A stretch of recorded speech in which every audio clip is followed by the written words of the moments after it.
try to leave some time for my learned friend Mr. Tucker at the end. I think he does have a few things he wishes to say. I'll try to wrap up in good time for that. Keep your voice up though, actually, because you're quite quietly spoken, which is unusual in a barrister. Oh, what can I say? Not a very good barrister. Oh, no. Okay. You'll be an excellent one, I'm sure, just like Mr. Well, in which David case, my lord, I'll modulate my voice. What I intend to do is to address the submissions of Mr. Ajayzi in the same manner that he gave them to the court. Yeah. So I will work with the Comey cases first, or the Comey ground of appeal, then the issue of exceptional circumstances, which was ground one, and then finish on the issue of limitation. Subject to anything that the court wishes me to address specifically at this stage, I'll continue with that. Yep, that sounds very sensible. Well, to move to the Comey cases, our position is that the analysis and the submissions by my learned friend in the appellant are fundamentally wrong in how they analogize the Comey cases to the present instance. The starting point is in the case of Maiden. If you apologize, I'll avoid saying the German because I'll no doubt butcher that as much as possible. But Lord Justice Nugee's case of Maiden dealt with fundamentally who in this jurisdiction with a capital J could be made bankrupt. And the issue was not one of Section 271 in that case, and in the subsequent case of Leitzenbach in front of His Honor Judge Hart KC. The issue was Section 265, in that who could be subject to a bankruptcy petition and order. And the fundamental aspect of Maiden was that the EU insolvency regulations, as applied through the Insolvency Act in Section 265, was that the individual had to have their Comey in this jurisdiction. Without that Comey, there could be no bankruptcy, pure and simple. It didn't matter whether there were £1 million of undisputed debts or not, or 10 debts or what. It simply could not exist. That's in stark contrast, we say, to Section 271 and the creditor's petition, which is the issue of generally triable issues and disputed debts. At the end of the day, the issue of the petition is one of evidence as to whether someone has been proven to be insolvent on a cash flow basis or not. It is a mechanical trigger by which the bankruptcy process is started, but it doesn't go to the fundamental jurisdiction of the court to entertain insolvency proceedings or not. And the fact that this trigger might or should not have been the trigger to start the bankruptcy, we say, is encapsulated in Section 282 already. Annulment under Section 282 presupposes, under 282(1)(a), that an order ought not to have been made, that there was some issue with the actual making of the order, and that the court may annul under those circumstances. So the Act already presupposes that there is something wrong with the mechanical process of making the person bankrupt. And that's the fundamental difference between these two different approaches. And they cannot be analogized. We don't have 282, bizarrely, do we? We It's do. in OASU, wasn't it? It is in the Joint Authorities bundle, my lord. Where is it then? Tab 7. Oh, yes, sorry, yes. Can I just look at the words? Sorry, but you can use the power under 282 to annul a bankruptcy order? Yes, you can. On Comey grounds? Well, the route which Maiden and Leitzenbach have gone is through 282, and the specific instances in those cases where the judge has held that we have no discretion, that there, because of common law principles, there never was any jurisdiction to entertain the bankruptcy, so we have to annul. They are exceptional in that instance, in my submission. I understand why you say there's a distinction between a Comey case, where there's the UK has, by international arrangement, agreed not to exercise its bankruptcy jurisdiction in relation to people whose Comey is not in the UK. I understand why you say that's fundamental to the existence of the English court's jurisdiction to entertain proceedings and make a bankruptcy order. I understand why you say that's different from somebody who is, for example, petitioned on the basis of a debt which turns out to be disputed, or a debt that's petitioned without stating the amount of their security. I understand why they are conceptually different. I'm not sure you get anything from 282 though, do you? Because 282 is the mechanism by which the court puts right, or can put right, the making of a bankruptcy order in any one of those situations? It is the mechanism by which, yes, the court has the power to put it right. My position is that the very nature of 2821A presupposes that there was a problem with the order initially. And when an order is found ought not to have been made, it gives that court the discretion whether to annul or not. So the whole idea of insolvency law and the Insolvency Act, and this is the ancient provision of annulment, it goes back to the writ of supersedis I dealt with in my skeleton, is that the court ultimately has discretion under these circumstances to look as to whether annul or not, even if the order should not have been made. I mean, So you're saying 282 would have read the order could not have been made, rather than ought not to have been made. Ought not is, it presupposes it can be, but you shouldn't have done it. You could have gone to France, but you ought to have stayed at home and mowed the lawn. That's what you're effectively saying. Yeah, ought, in my submission, ought means should. So Should. But my Lord's point is, in Maiden, you may say this was wrong, but what I held, and followed by His Honour Judge Hodge in the other case, is that if it's a Comey case, and there's no jurisdiction in the territorial sense, you can still annul under 282. So, as my Lord says, the mere fact that 282 gives the court a power to annul doesn't tell you whether the underlying defect is a jurisdictional defect, which really forces the court into annulling, or is a procedural defect where the court may have a much wider discretion, because they both fall within 282. So you don't get any help from the fact that it comes within 282. Do you see? yes, I take the point. I do take that point, my lord. Can I just ask you, do you submit that the Comey cases are wrong, or do you accept they're right? I accept that the Comey cases are right. I don't think I'm in a position to challenge them. Well, I mean, you are, in the sense there are only High Court cases and you're here in the Court of Appeal. If you wanted to say they were wrong, you could say they were wrong. But if you don't want to, we'll proceed on the basis it's common ground that they're right, and you distinguish them because you say that goes to jurisdiction in some more fundamental sense than the defects that were found here. That's right, my lord. That is the distinguishing feature between the Comey cases and the present instance. In any dispute over a petition debt, as to whether it's disputed or not under a trialable issue. I distinguish them in that sense, and we certainly haven't raised any case that the Comey cases were decided wrongly. no, I mean, put it this way, it's arguable that if the UK assumes jurisdiction to make a bankruptcy order in relation to, let us say, a German resident, somebody with his Comey in Germany, this being somebody who hasn't, as it were, presented his own petition, but a hostile petition.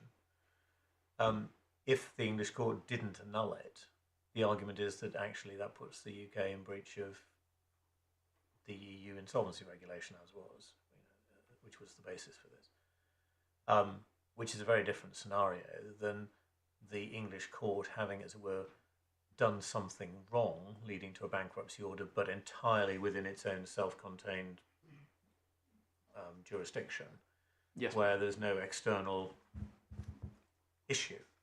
I mean, that I understand. I understand that's the distinction you draw. I understand that distinction, but I don't think you get any help from 282 as such, because the only other mechanism, presumably, would be for somebody to, in the former case, to sort of issue some proceeding seeking a declaration that the order was null and void by reason of breach of, the EU insolvency regulation or whatever, which seems to be a completely inappropriate mechanism.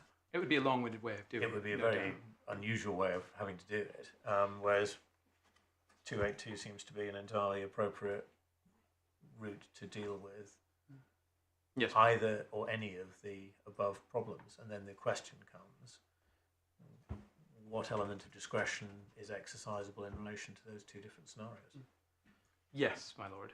And I accept that in the Comey cases, the discretion is taken away, that it must make the annulment order. Anyway, we didn't let you get past to the end of your first point, but you made your submission that it's in 2821A that presupposes that there has to have been a power, otherwise you wouldn't have a need to set it aside.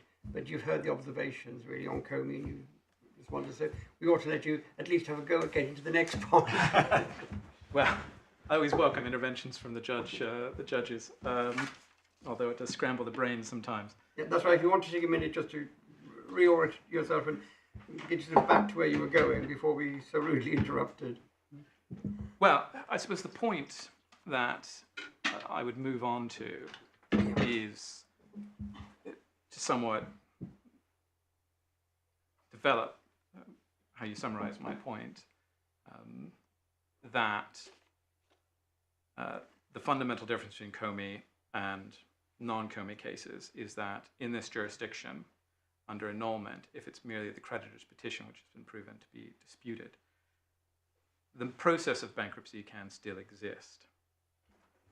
And in those circumstances, the court should look, and this is the bleed through that I said in my skeleton argument. I think there's a strong bleed through in my submission between grounds 1 and 2 as to the nature of the discretion which is being used here. And that was something which my learned friend's predecessor, Professor Mark Watson-Gandy, tried to bring out, that essentially the two bleed into one. This was made at first instance. That when exercising one's jurisdiction, one looks at the circumstances of the insolvency generally to see what else is going around, and look specifically in the issues that have developed as the grounds for what you look at are ones which go to the fundamental nature of what an insolvency process is in this country, why bankruptcy exists.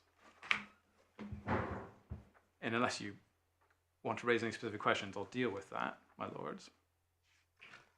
Why we have developed a process in this country of looking at issues like solvency, conduct, or potentially even limitation issues, goes back to the basic idea of why bankruptcy exists, which is the protection of creditors generally against an individual who has taken on too many obligations, cannot fulfill those credit obligations.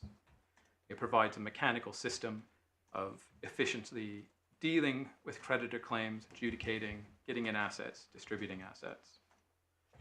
So there's that mechanical aspect, but that is entirely reliant upon also investigations into the bankrupt's conduct, compliance by the bankrupt with their trustee, and their giving of proper information about what their assets and liabilities are.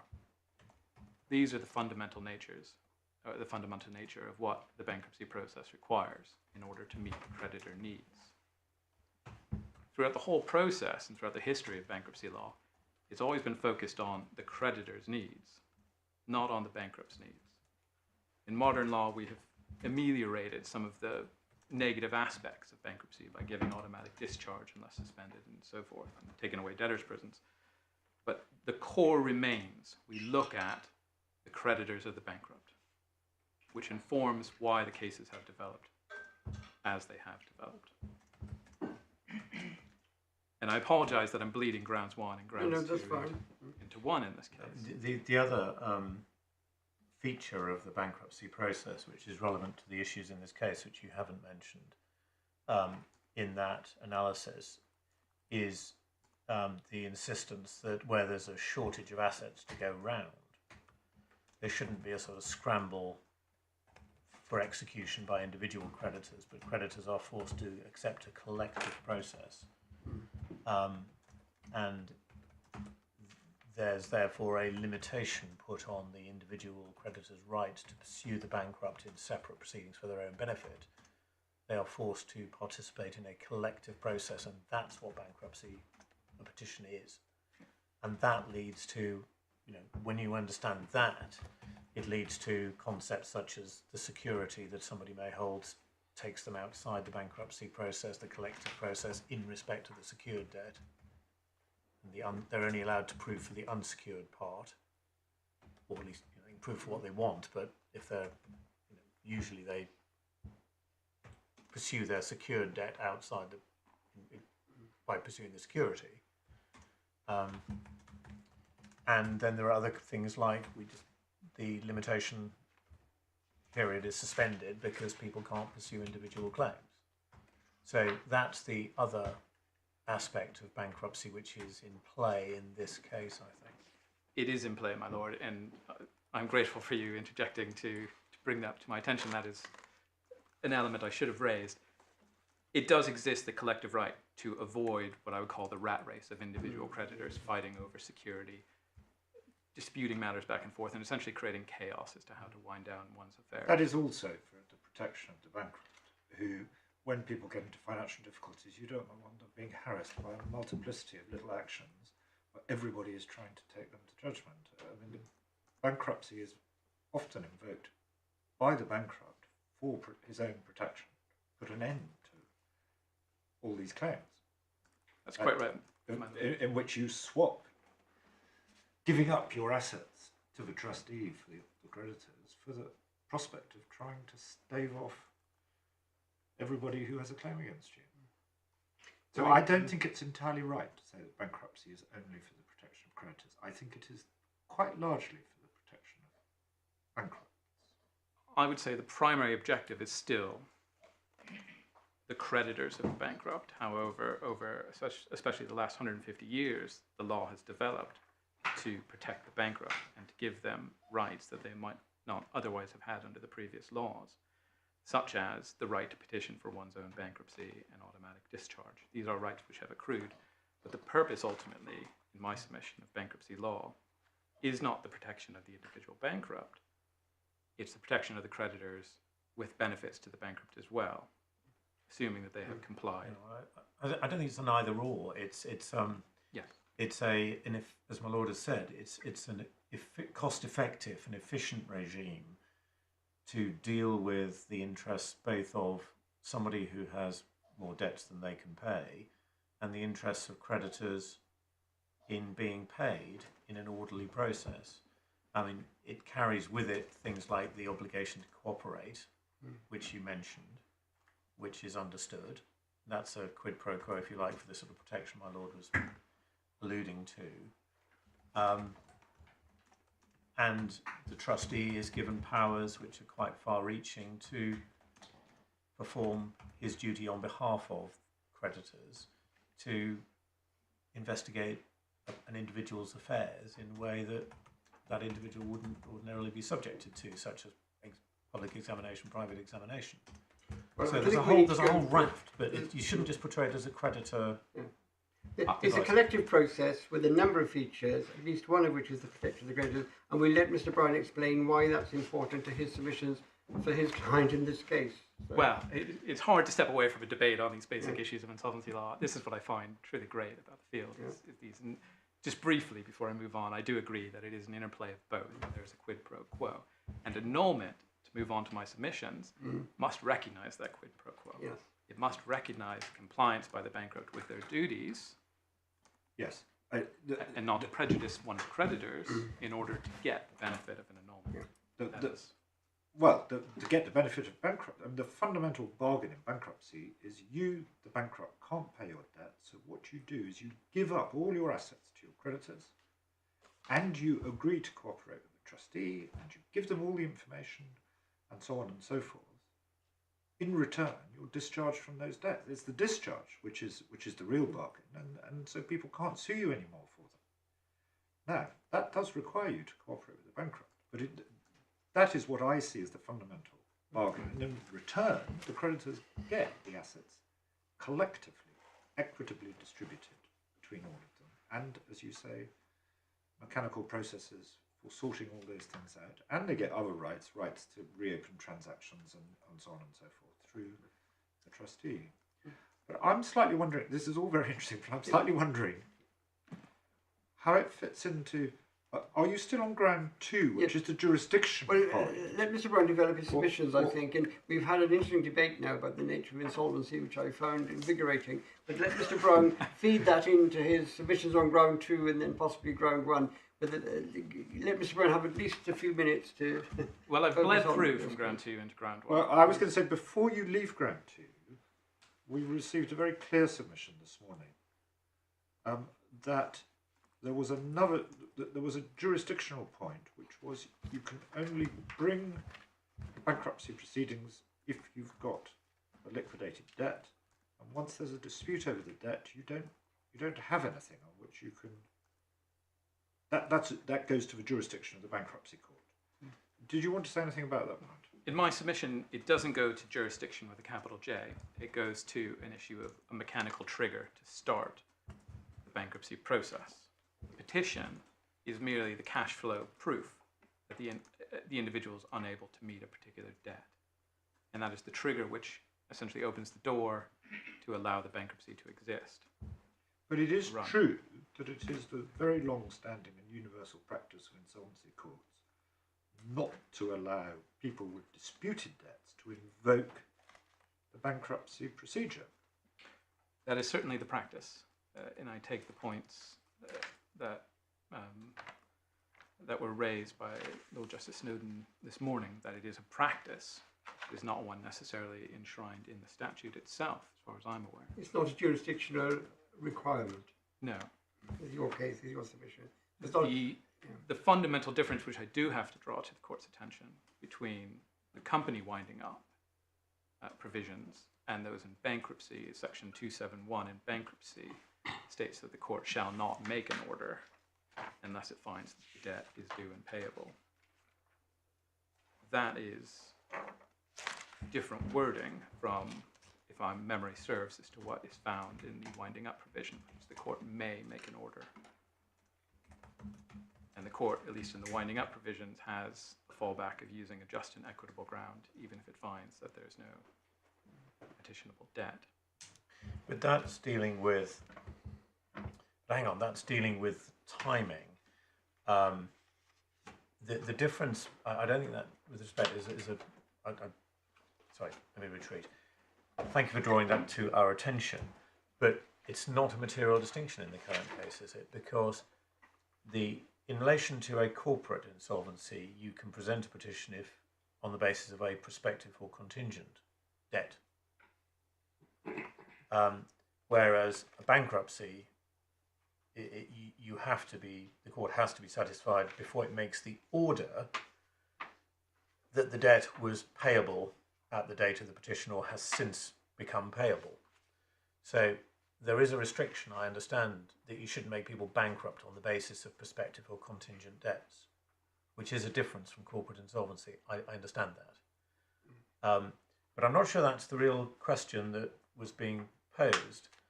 The appellant in this case says if two things deprive the court of jurisdiction to entertain a bankruptcy petition, never mind make an order. One is if there is a genuine dispute about the debt, because the submission was you cannot properly present a petition if there's a genuine dispute about the debt. And secondly, if there's a breach of section 269, then that is a fundamental defect that renders the court without jurisdiction, certainly to make an order. And so, as I understand the submissions, it is said that those two defects, which the district judge in this case found, are of the same type of jurisdictional defect as if the person didn't have their commi in this jurisdiction. And that's the point, my lord, I think is putting to you that you need to address, unless I've misunderstood the points. Yes, I'm grateful for that, my lord. So we'll give him time to answer that, or Justice Snowden. Let Mr. Brown have a say. Yes, I do submit that they are two fundamentally different issues. This is returning to ground two. The issue in the Comey cases is that there simply can be no bankruptcy whatsoever. Simply cannot happen. In regards to the security, so the two defects, we'll start with the security defect. There is past case law, I believe, my lord, you mentioned the issue of, I think it's MOG, which is essentially a relatively short judgment, which encapsulates exactly what was said, which is creditors are put to their election at a petition as to whether to rely on their security or not, and it can be taken as waiving one's security. In fact, that is exactly what the bank said in this case it had done. That it decided security was worthless and it was waiving it. In regards to Section 271 and a petitionable debt, my submission is that that is not the same as the Comey cases. That fundamentally, that goes to if there's a generally triable issue or not, there might actually be a debt underneath it, underlying it, which could give rise to a petition. It is a liquidated sum, potentially. In this case, there was a discursive element about liquidated versus unliquidated, which I think was irrelevant. The court can entertain and has the jurisdiction to essentially go on a greater fact-finding mission. Often it won't, but it does, and almost invariably, in fact, in my practice, the court has not done so. But it can delve into the petition debt in greater detail and can look at oral evidence if need be. Well, what the Act says is that a creditor can present a petition in respect of a liquidated sum, debt for a liquidated sum. The court shan't make a bankruptcy order unless satisfied that the debt is payable.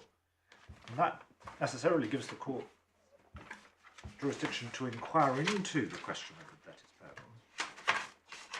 Even if as a matter of practice, once a dispute has arisen which requires resolution through oral evidence, although the Insolvency Court has all the powers one might need, it won't do it for perfectly well understood reasons.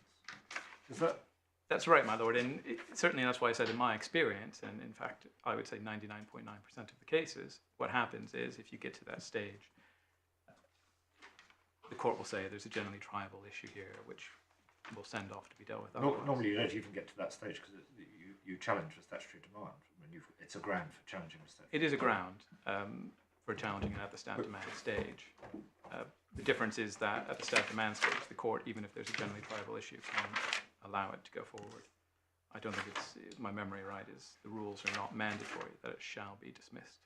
No, but the practice is if there's a real dispute, you get a statutory demand, you go to court and you set aside the statutory demand on the grounds it's disputed. That's the general practice, yes, my lord.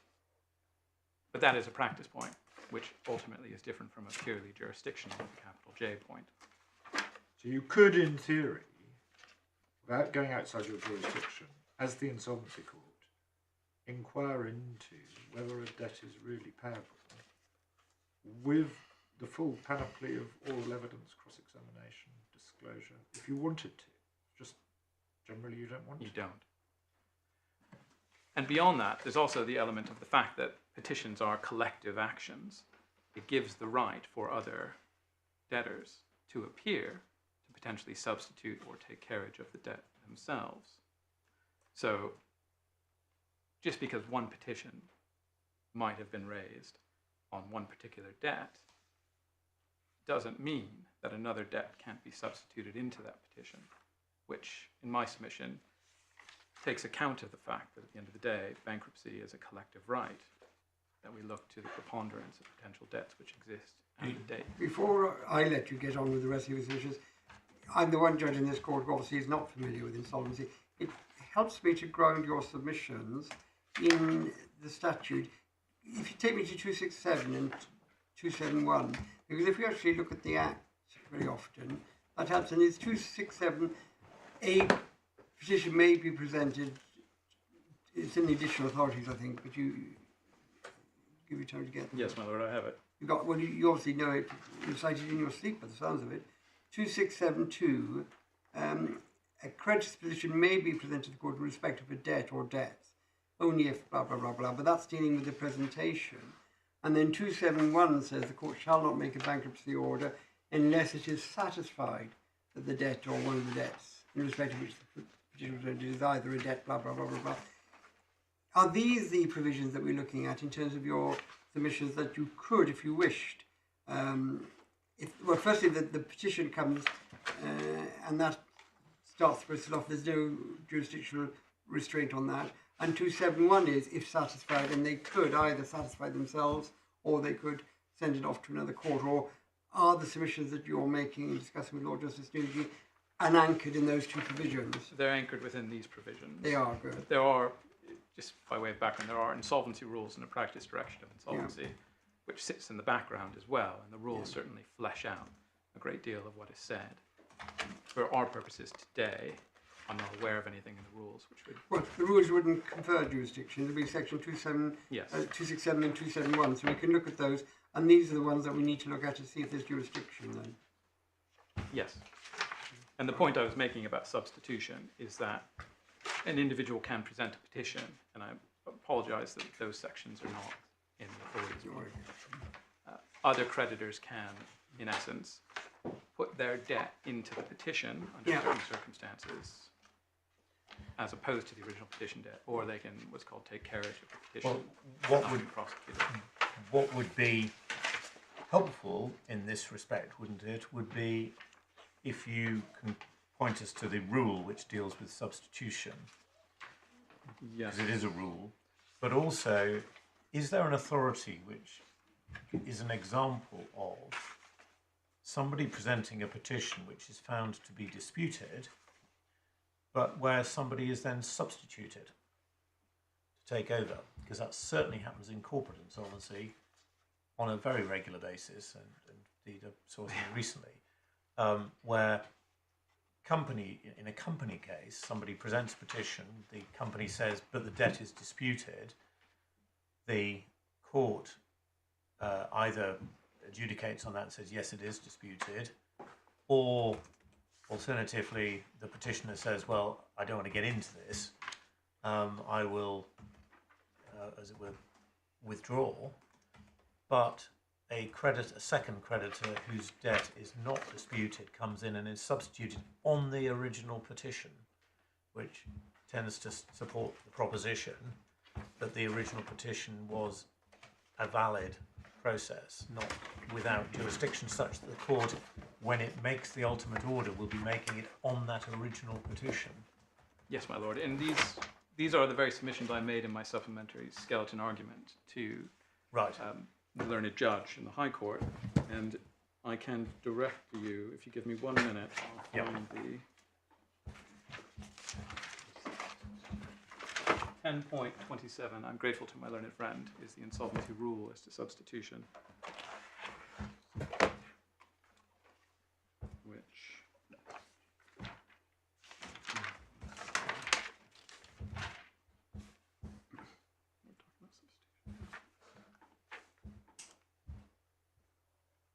So 1027 says, because I don't think we've got it in the bundle, this rule applies where the petitioner is subsequently found not to have been entitled to present the petition, or consents to withdraw the petition or allow it to be dismissed, or consents to an adjournment or fails to appear.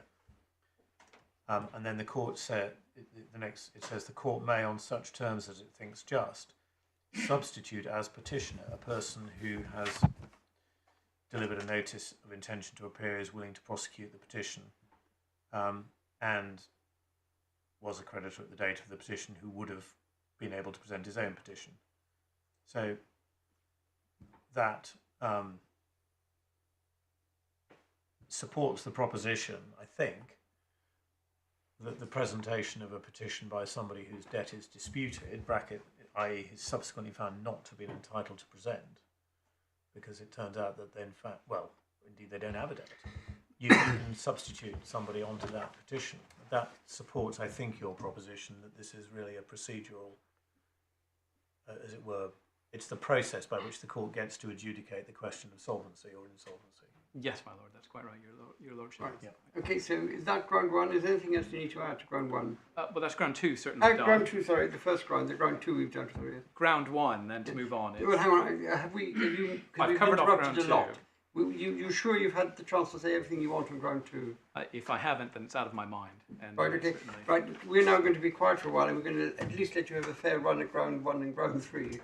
Well, ground one is the issue of what my learned friend has proposed is an exceptional circumstances test, which should be read into the Act. Yeah.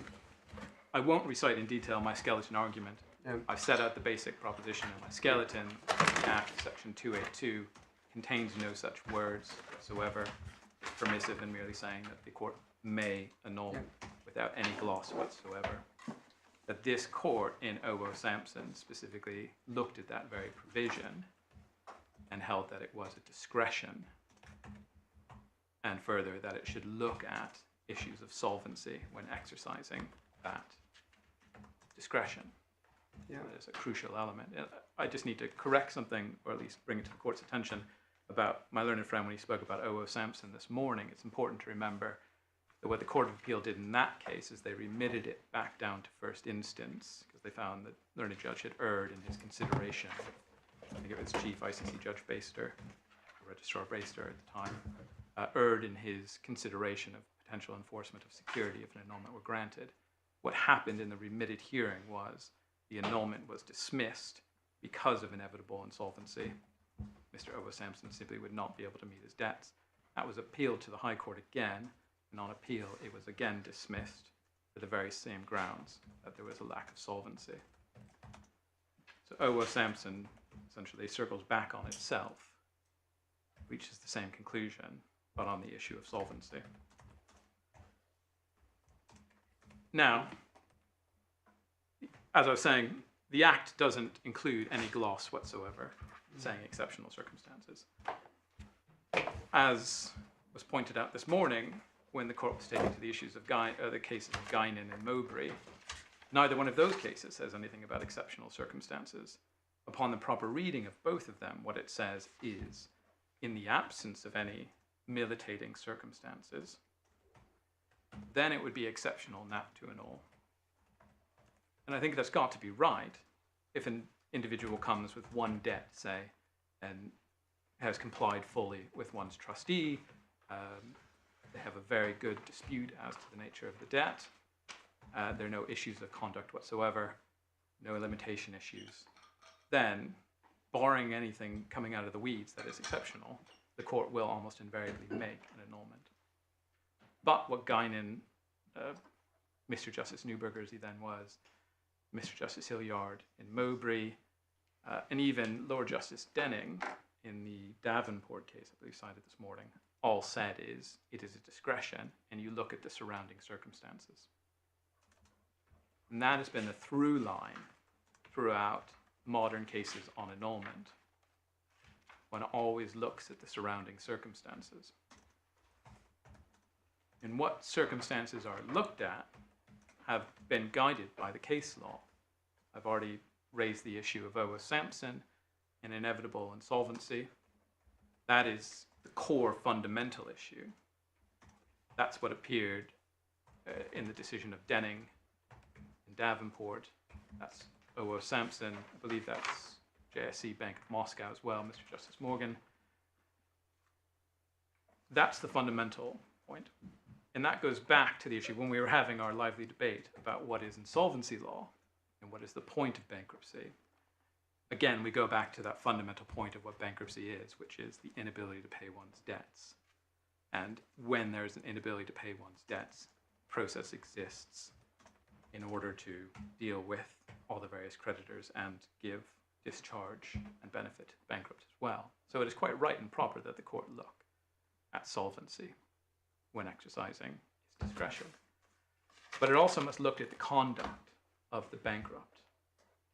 Because in order, fundamentally, to understand what the assets and the liabilities of a bankrupt might be, they have to comply with one's trustee. The trustee is never in a position to give a report to the court as to whether there is potential solvency or not, if they simply don't know what is going on.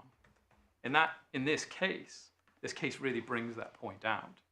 Because what was found in this case is not only is there insolvency, even if an order is granted, but the trustees, and I'll leave it to my learned friend to update the court if this is changed or not, the trustee has found and has raised the issue that she is not appraised of the full assets and liabilities of the bankrupt.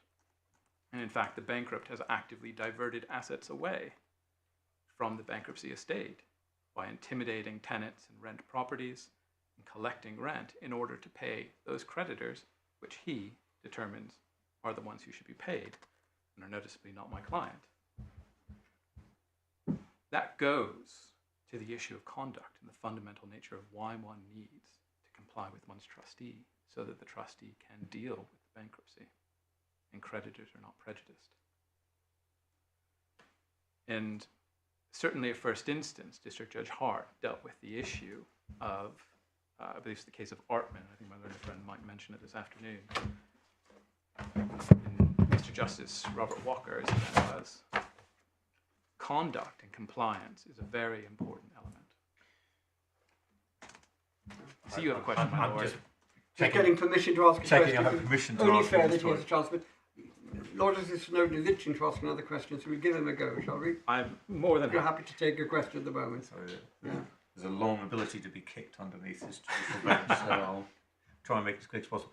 I understand why you say that conduct can be relevant. I think where I have an issue with that is if you're looking at this as a sort of weighing of factors in the scales, which was an analogy we heard this morning, it must come, I think, some way behind the question of the solvency of the individual. And there's a trace in what you were saying of putting the cart before the horse, if I may suggest this, because suppose the postulate for this is that a bankruptcy order should never have been made. I mean, that's how you get into Section 282, and then there's a discretion as to whether you annul. Yes. If it looks to the court on the basis of the evidence in front of the court that actually there was only one creditor interested, the day he didn't have a debt, in fact, but there's no other evidence of creditors pursuing the person who had been made bankrupt, why is it such a weighty factor that they might not have cooperated with a trustee who ex hypothesised should not have been there? I mean, there are criminal offences and there are offences. There are ways of dealing with people who don't cooperate with trustees who are in office, and that's the punishment.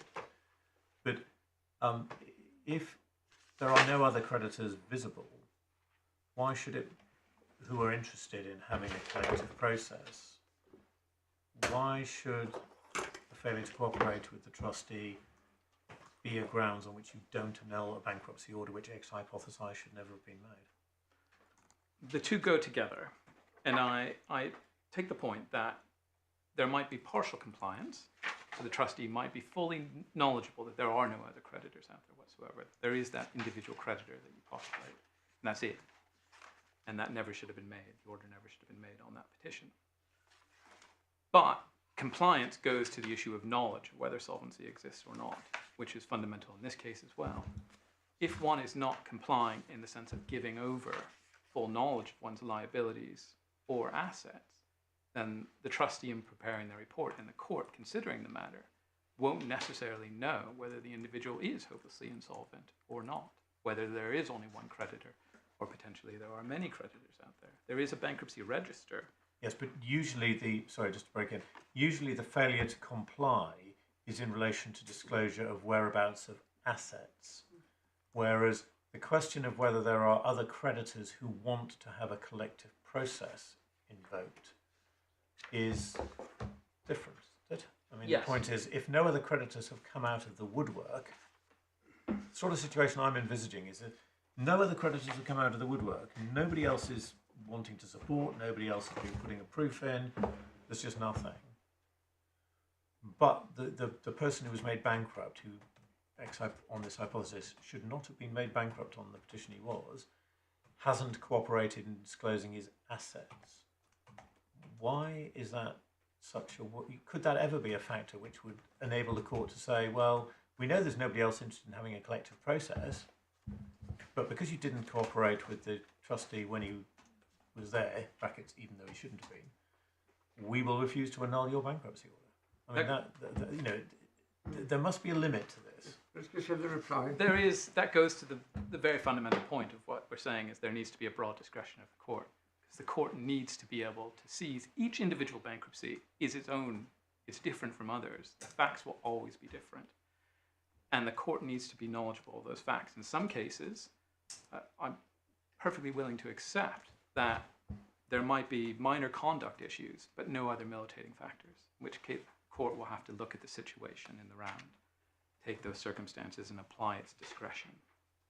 There are certain elements which I submit and agree are more weighty than others, solvency being the big one out there. Inevitable insolvency by a significant margin has got to be the most important factor to be looked at.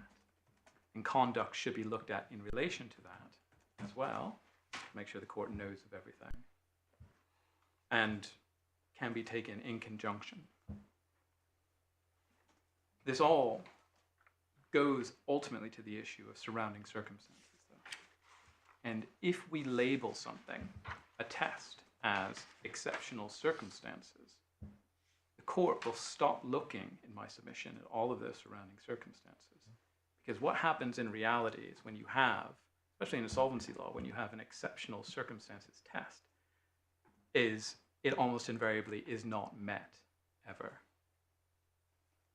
The classic example from insolvency, and I apologize, my lord, for using insolvency references. No, don't you worry, I'm getting a lot of time.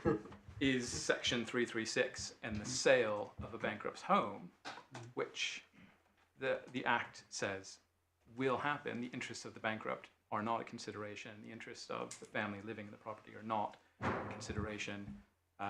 Creditors outweigh all of the considerations except for exceptional circumstances. And that has very rarely been met in case law. It has been an individual is dying in the property, and therefore the sale will be delayed to let them die. Even where properties have been retrofitted for wheelchair-bound individuals, they have still made the order. So the point about exceptionality is, in reality, that sets an almost unreachable test and ignores the surrounding circumstances and the ability for the court to weigh things up. I fully understand what you mean.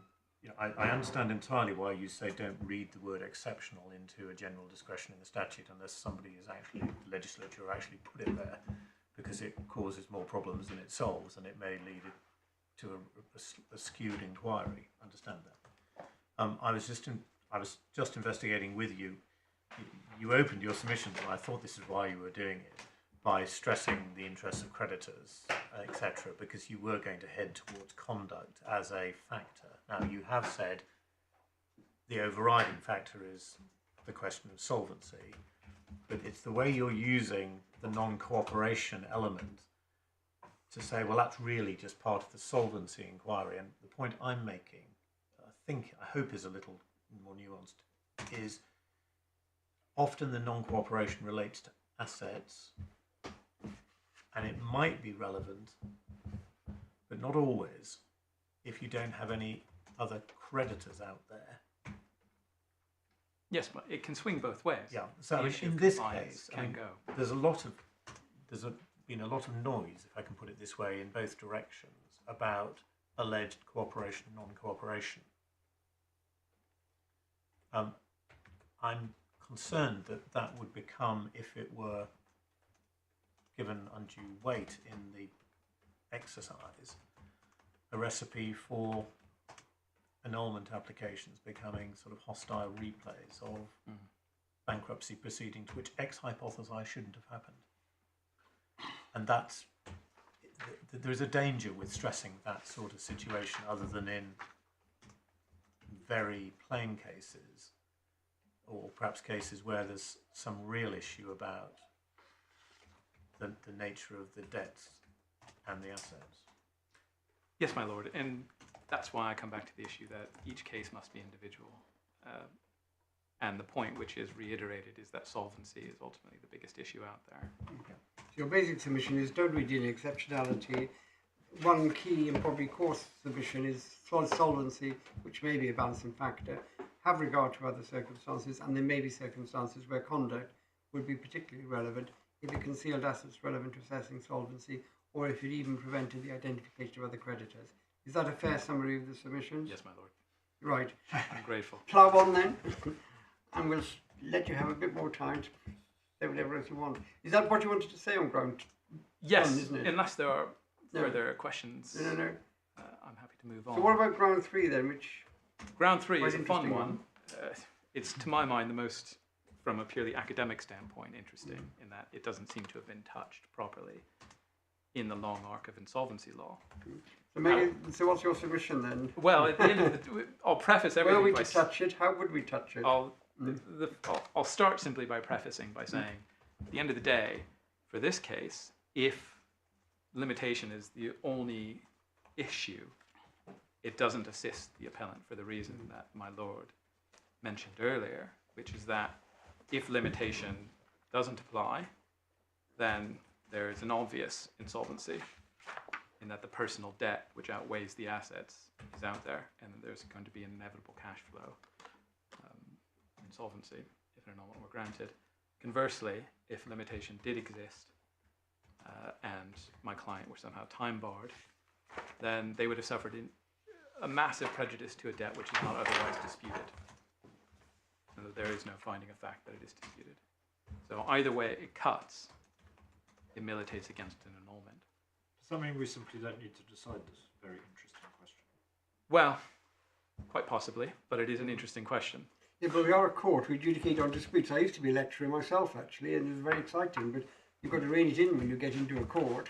Well, So it's an issue on your submission that doesn't arise, because either way, you win on it. well, you say. within the yes. Either way, we win on it within the boundary of the court's discretion or not. Yeah. Whether the court were It is a exercising discretion, discretion or not, or whether it remitted it for someone else to exercise discretion. They would have to grapple with the issue of what is the weight of, say, a time-barred debt versus the interests of annulment.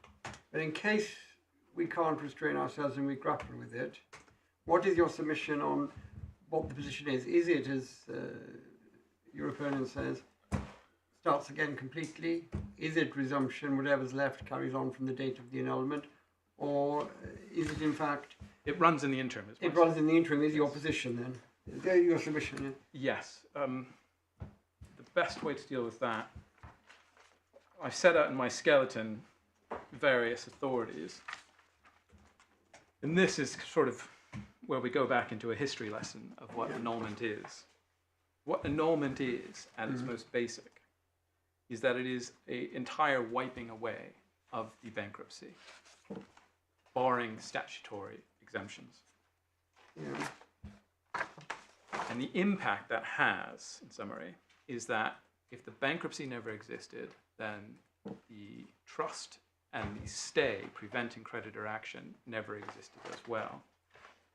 And the natural conclusion is time must be taken to have run in the interim, unless there is some other factor which might stop it running, such as an undertaking not to take a limitation defense or something to that effect, which I'll come back to later. In fact, that wouldn't even stop time running. That would merely be an estoppel against a limitation defense. The starting point that we go to is the case of Bailey and Johnson. If I can just open my authorities bundle. 16. Yes, that's Page tab 40. 16. This was an issue where an individual was made bankrupt and one of his creditors was subsequently made bankrupt shortly thereafter. And the original bankrupt had his bankruptcy annulled. And there was a question of whether that annulment, what the effect might have had on distributions and money which were paid into court. Yeah. The relevant passage, which is the classic example cited in secondary literature, is page 42. It starts with the effect of section 81 is subject to any bona fide disposition lawfully made by the trustee prior to the annulling of the bankruptcy, and subject to any condition which the court annulling the bankruptcy may by its order impose to remit the party whose bankruptcy is set aside to his original situation. And no condition was made in that particular case. So that encapsulates the basis of what an annulment does. And in fact, this court, and albeit just in a permission to appeal application, but I think it's Lord Justice Aldous in Chowdhury in the Commissions for Inland Revenue at tab 22, page 92 of the authorities bundle. can I just check? This isn't actually an annulment case, is it? Which case? I thought this was a Bailey and Coleman were on. Or Bailey and Johnson. I think Bailey and Johnson Bailey and was an Johnson. annulment case. It dealt with an annulment. Well, I'm just trying to read the facts. Very often we read principles and we forget to see the context. And I'm trying to understand it, and there seem to have been two rival bankruptcies, and money was paid in the first one before the order of annulment. And the question is, what happened after the annulment? Yes. Yeah. So the money which was paid in pursuant to that annulment, the original annulment, Yeah. whether that should be set off against the debts of the creditor who is now bankrupt. And so it deals with annulment, but it is not the issue of annulment itself. It goes to the foundational nature of how the court of Exchequer, in that case, the Exchequer Chamber, described what the effect of annulment is, which is a wiping away ab initio.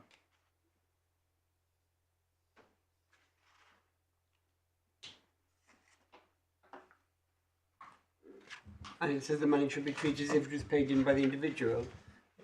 Sorry, I'm just. The bankruptcy order was set aside on appeal. This is a case where an appeal was allowed against the bankruptcy.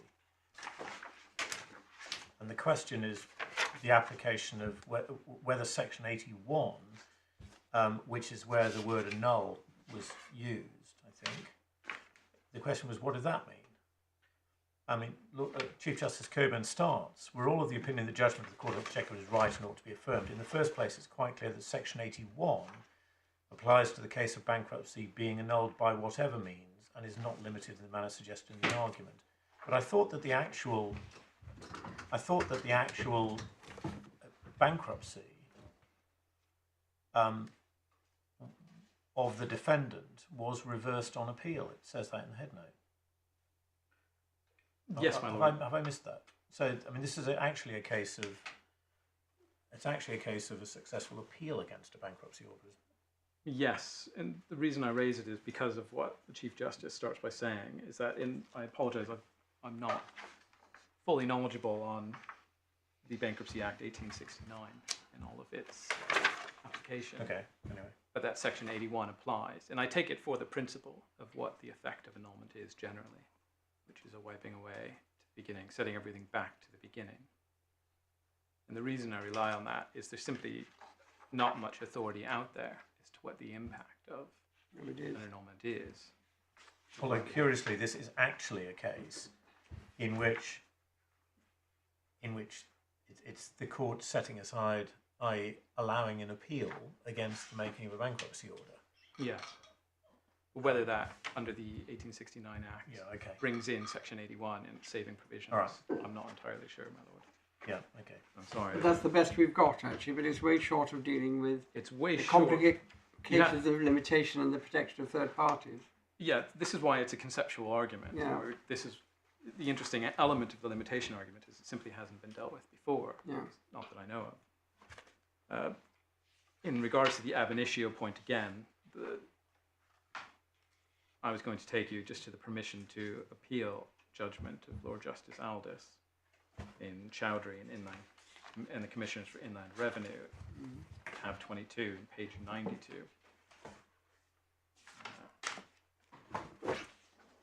And about halfway down, he notes, starting with the paragraph, that submission, skipping forward 2 sentences, if a bankruptcy order is annulled. Hang on, I just do always need to understand what the case is about.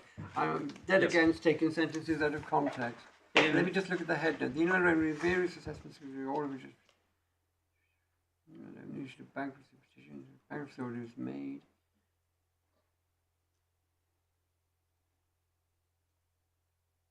So the appeal against the relisting as appears as yep. Okay. It does not relisted. Okay. Yep. I've got it.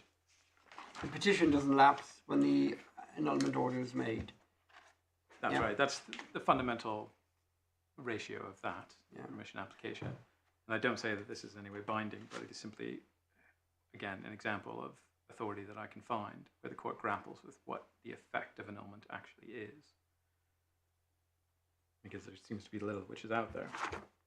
But on page 92, Yeah. what Lord Justice Aldous notes is that, starting with the paragraph, that submission, continuing in, I'll let the court read it in full. But that section 282 deals solely with annulment. That is completely different, as the Act makes clear. When a bankruptcy order is annulled, it is annulled ab initio, save for the certain matters which are specifically dealt with in the We've rules. got 2 problems. One, this is a permission decision, refusing permission, and secondly, it refused permission because it said the petition wasn't invalidated. And I really don't think we can rely on it. Well, I understand that, and I don't rely on it as any way binding. The reason I bring it up is there is a dearth There's of nothing authorities else. in my research, which Okay. actually goes to what the issue of annulment is and why the issue, the limitation issue, you have to almost step back to first principles to understand how it might operate, Yeah. which is the difficulty. And I apologize that there's nothing better. In my skeleton, I make reference to 2 18th century and early 19th century cases which deal with the writ of supersedis, which, in short, before annulment became annulment, it was known as to supersede a bankruptcy, the writ of supersedis.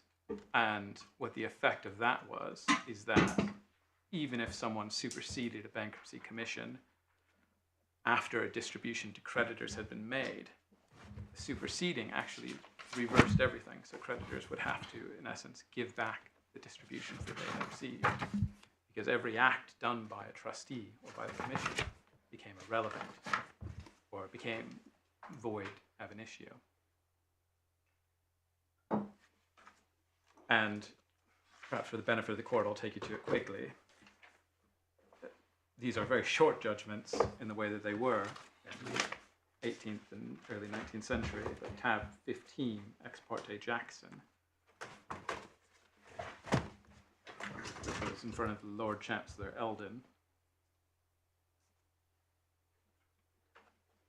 merely notes in the last main paragraph where the judgment is, the consequence of superseding the commission will be that everything done under it will be void, every discharge given under it, and I should leave the assignees open, the assignees being the creditors who have been assigned assets.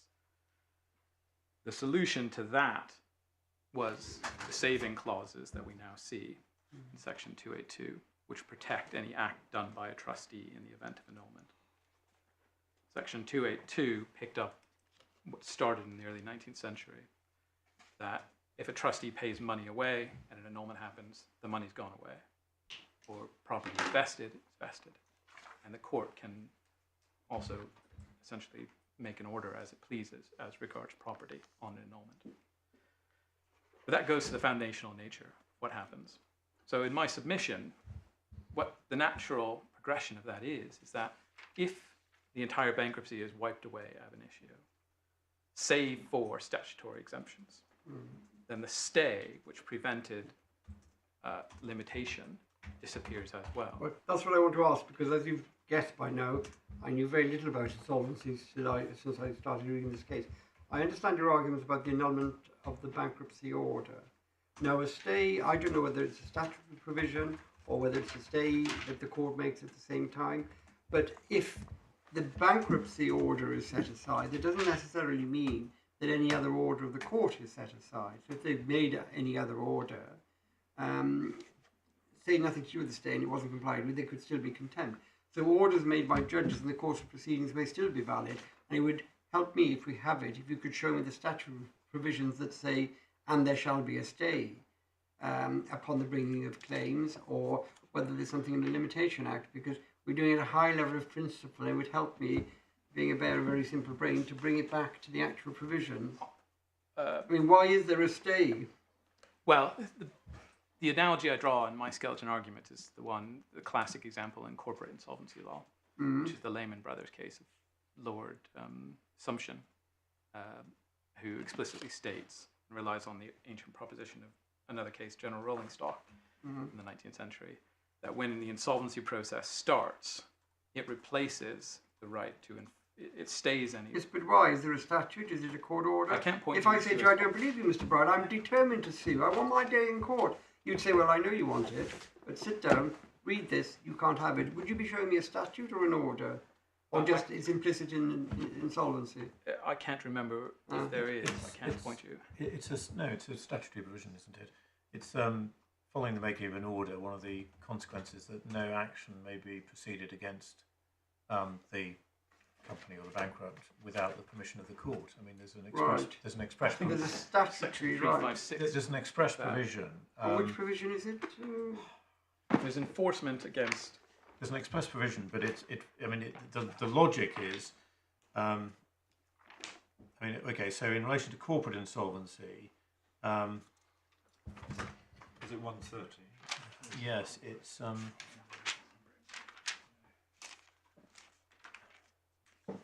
Because I'd almost want section 130, subsection 2, in relation to corporate insolvency, where a winding up order has been made, no action or proceeding shall be proceeded with or commenced against the company or its property except by leave of the court and subject to such terms as the court may impose. So that's the corporate insolvency one, and there's 285, is it? bound to be an equivalent in bankruptcy.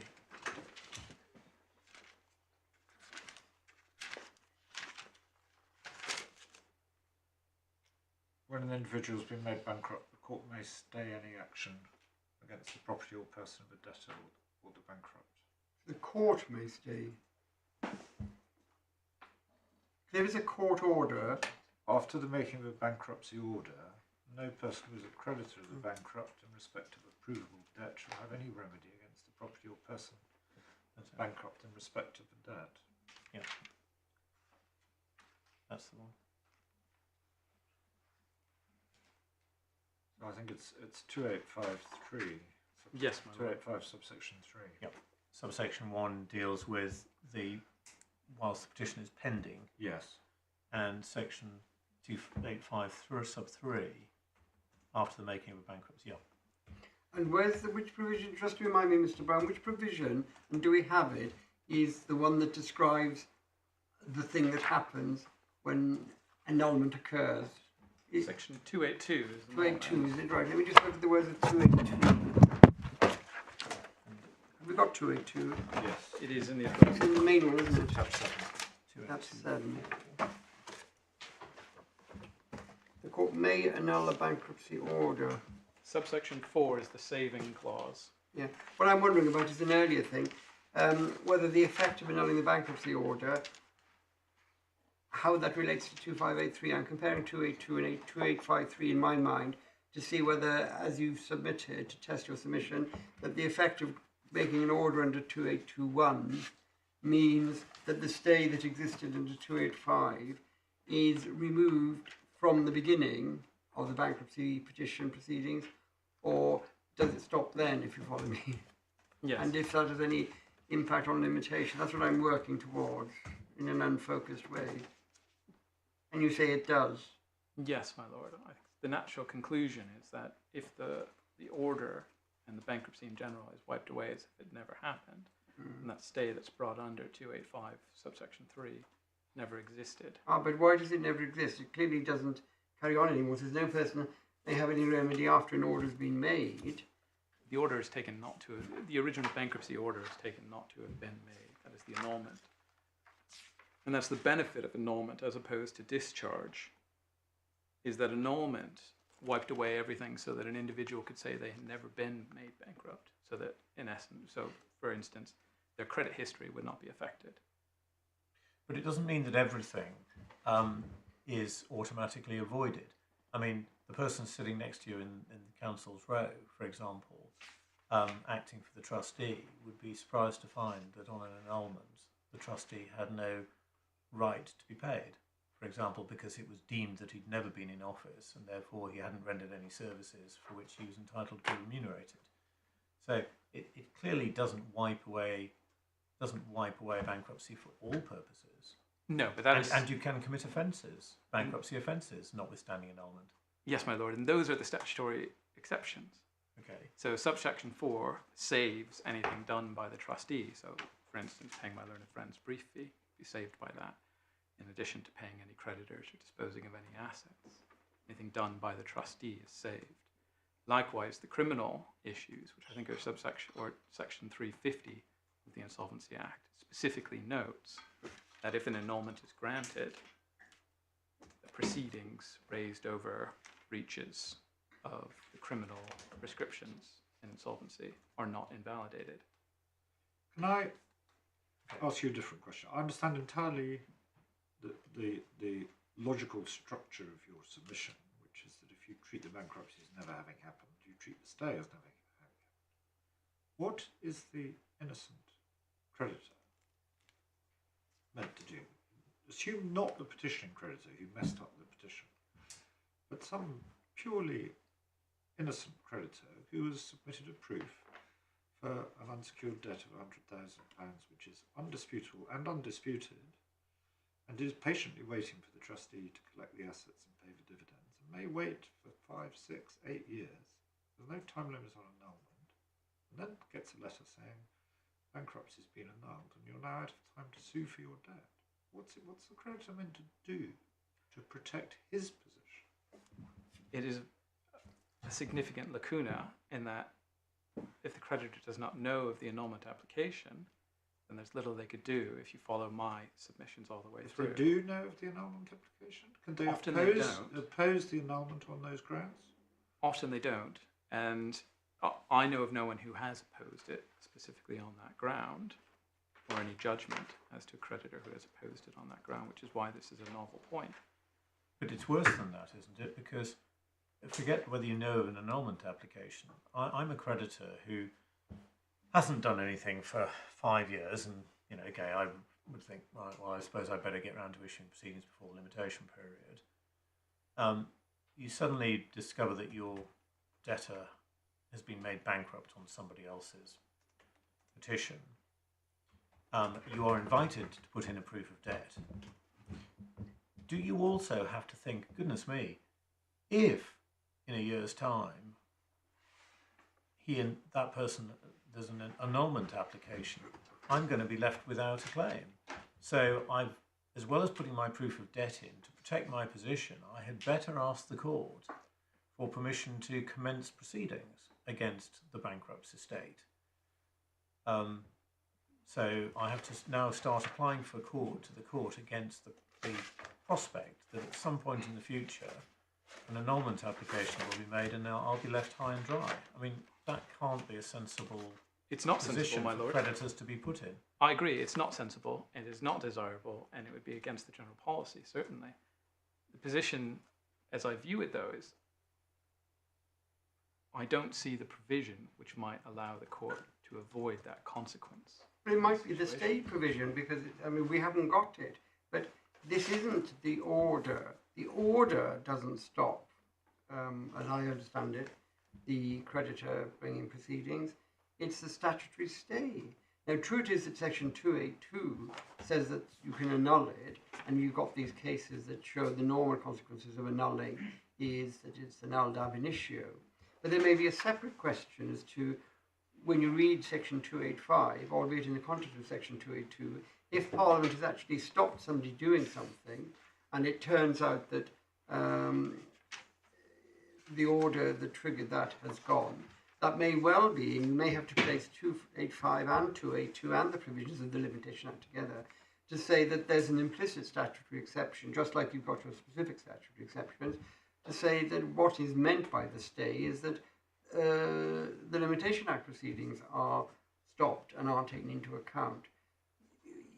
We need a whole set of statutory provisions that we haven't got before us, I think, to try and resolve the problems. Because the real issue is what is the effect of Section 285 when the underlying thing that triggered the 285 stay has gone after a certain date, but you deem the trigger to have gone before the date. And I'm not sure it's as simple as saying it's a high-level ab initio thing. I think it may involve looking at 285, the policy of the Act as a whole and the policy of the Limitation Act. But I don't know because I haven't got them here. And this is, as you've gathered, a new exciting endeavour for me. Can I, picking up on that, suggest that the policy of the Limitation Act is that if you have a claim you have a certain amount of time to get on with it, otherwise you lose it. And for someone who's in a position to bring a claim, so they're of full age and capacity and so on, once time starts, it runs uninterruptedly for 6 years. But if somebody is by Act of Parliament precluded from bringing a claim for a particular period, then it seems wholly unfair that they should be treated retrospectively as actually able to bring a claim during that period. And what the cases you've shown us illustrate is that the annulment causes the bankrupt to be reverted to the same position as before. But it doesn't say, and you don't need to read it, and you treat all the provisions which were in place in the meantime as never having been there, so you treat the stay as never having existed. And in order to put all the parties, both the bankrupt and the creditors, back in the position they were in before the bankruptcy, not impossible to read it as meaning that time then starts again in the sense you've got another 6 years, but starts running again. Resumes. In the sense it resumes, which was Mr. Ijo. I'm so sorry. Mr. Ijozi's case. Ijozi's alternative position, and that seems much fairer to everybody. There doesn't seem any unfairness to the bankrupt in those, the erstwhile bankrupt, the now resumed unbankrupt, in doing that, because why should he benefit from a limitation period running in circumstances where in the real world it couldn't run? I agree, my lord, that would be the fairer result. If that were the case, then that would be fairer if time were to start again. Is that not something that is open to us on the very limited material you've shown us? By way of an interpretation of the policy of a Limitation Act and the policy of the Insolvency Act and the policy of annulment, reading them together, which is to put people back into the position they should have been in, but without prejudice to creditors.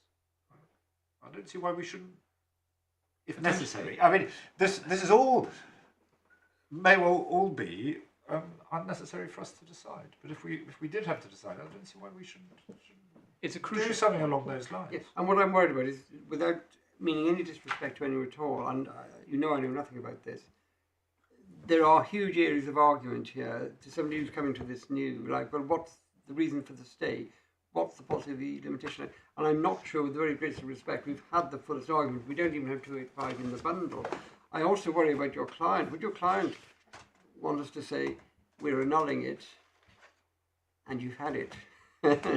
I just wonder, because don't forget, you've got a client. I mean, just think about what you want to do for your client. I agree. So what is your submission? Because that's what you've got to do ultimately. That's the name of this game. It's submission time. What is your submission on ground 3 then?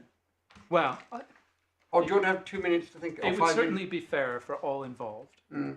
And I can definitely see the point of Lord Justice Nugee's point that for the bankrupt and the creditors, if limitation is taken to essentially have started again, or not started again. Sorry. Resumed, I think, is resumed, the phrase I've used. Suspended in the interim, essentially Yeah. started, so that everyone is back in the position. That would be fairer for everyone. So is your submission that that is what the law does? Well, the way I initially intended to deal with it Yeah. was there are other ways around it, which the court has powers, which is what the learned judge dealt with in the judgment in the High Court, to make an order essentially dealing with limitation. 2824? Yes, I believe that's in the court's power to make. Learned judge held that 2824. The court may include in its order such supplemental provisions as may be authorised by the rules, but that would require... That's the difficulty with I mean, 282, which is different from the previous versions of annulment sections, which said the court can make any order as it thinks Yeah. fit. Well, the But first we question need I would to- ask, so sorry, is is there a provision in the rules that allows you to supplement? No. Disapply limitation period. So this doesn't answer the question, No. does it? The other proposal I had was that limitation does not extinguish a cause of action. It is merely a bar against a remedy. Cause of action exists no matter what. Yeah. And ultimately it's for a defendant to raise a limitation defense or not. So in instances where there might be a limitation point, the simple solution, the practical solution, if the court were to find that it does not have, the time is taken to run in the interim, is that the bankrupt seeking annulment can simply give an undertaking recorded on the order that they would not take any limitation defense. But why should she or he, if you're right, and why should you say you've got a right, you've lost it, but I'm so generous, you've come to court, you shouldn't have brought me to court, I shouldn't have been made a bankrupt. You've had your lot of the limitation period, but I'm magnanimous and I'm going to undertake to give it. Why on earth would any erstwhile bankrupt ever be so magnanimous? And it doesn't help matters because it's dependent on the goodwill of the bankrupt. Well, it would go to erstwhile bankrupt. It would certainly go to the issue of discretion as to when the court was considering. You would effectively say to the bankrupt, either you agree to waive limitation, or this will be prejudice to your creditors, and that's a reason for refusing annulment. That's quite right. It's a bizarre way for the law to operate. It's a bizarre way. My colleagues will tell me that's everyday stuff there.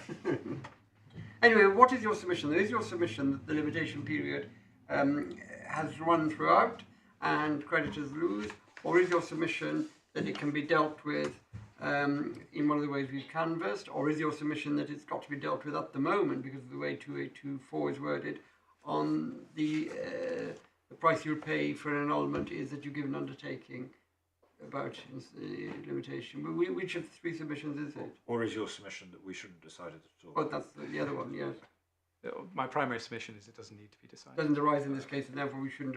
The matter has essentially cuts both ways, and it doesn't matter. It goes to the way the judge dealt with it in the judgment. Is she said the deputy judge, the district judge, sorry, not the deputy, because the deputy did come down one side or the other. District judge was quite careful not to. But the deputy judge did come down. Yes, deputy judge did come down. And perhaps we may have to consider saying that we're not so sure that the deputy high court judge was right to be so categoric about it, because it may not be so absolute for the reason you've canvassed. Anyway, so your submission is this is far too complicated for us. We shouldn't decide it because it doesn't arise. That was you called it your primary submission. My primary submission was, at the end of the day, it didn't matter. Yes. And because the way the judgment was framed, it didn't matter. That was not the right. Suppose we thought it did matter. Do you have a secondary submission? If it did matter, do I have a secondary? Well, I might just have to take a quick instruction. Do you want to take instructions? Because it's quite important to your client. Can you just turn your back, or do you want us to rise? If the Yeah, then turn your back and just have...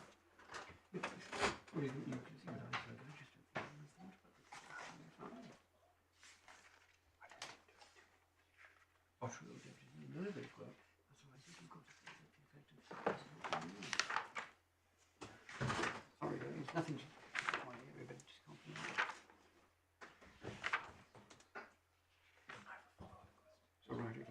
My lords, I'm grateful for the chance to take instructions. Our submission is that if a bankruptcy is annulled, the suspension is lifted and time restarts at the point it was, the point. Right, okay, just resume from the... Yeah, okay, that's fine. That's very, very helpful. I'm afraid, Lord Justice, there's one more question, then we'll just check that you had the opportunity to say everything you want to say on ground 3 we're on now. It's just this. I mean, in your skeleton argument, you refer to a textbook which you've included in the authorities bundle at tab 31, which is Nugee on limitation periods. Yes, I think is a well-known work. And the author of that work does say at 1754, in terms, where a bankruptcy is annulled under section 282 of the insolvency, it's as if there had never been a bankruptcy, and time runs throughout the period between the bankruptcy order and the annulment, notwithstanding that no action could have been brought during that period, which is picking up my Lord Justice Nugee's point. Now, the authorities that are said to support that include Reed Dennis, which you took us to, I think. Well, I didn't take you No, to Mr. my E.J. learned friend took us to did. read Dennis. Sorry, I think. sorry, which we have been taken to. Sorry, I'm happy to deal with Reed Dennis. But which I think we should. But also, there's the first authority that's referred to is more and more, and I don't think that's in the bundle. no, and it's wrongly cited. And in fact, the learned judge, Mr. Justice or David Mohyuddin, he looked at it and said this does not apply. Right. And it is a wrong analysis of the author of that work. So More and more doesn't touch on that. right. So if more and more doesn't touch upon it, and the author of this work wrongly thought it did, then in fact such weight as might be attached to this textbook is Certainly cut down. It's limited. Yeah. Yes.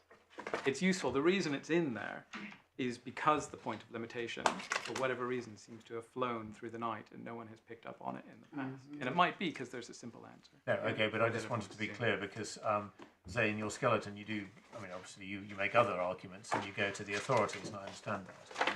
But you do still place reliance on that, and it did seem to me that if there was an authority that it was based on, we ought to have seen it. But anyway, you're saying not. Right, so anything Right. else on ground 3 that Well, you wanted to... Dennis and Denny? Oh, Dennis and Dennis. Dennis, That's tab 17, page just 44. very briefly, I agreed with my Lord's submissions on that We aren't making submissions, we're just asking questions. I- We're not party. We're just trying to help. We're here to help us. at the end of the day, my Please go. Lord, Yeah. my On words Dennis. fail me at this stage. That Dennis doesn't You can deal with it. for the reason, Yeah. in essence. This It is- doesn't say what my learned friend says. It Well, says. as I understand Dennis, what Dennis was a monies paid into court as a condition of getting an annulment, which sat there for 6 years. And the question was, can any creditors still come and lay claim to them or have all their debts expired?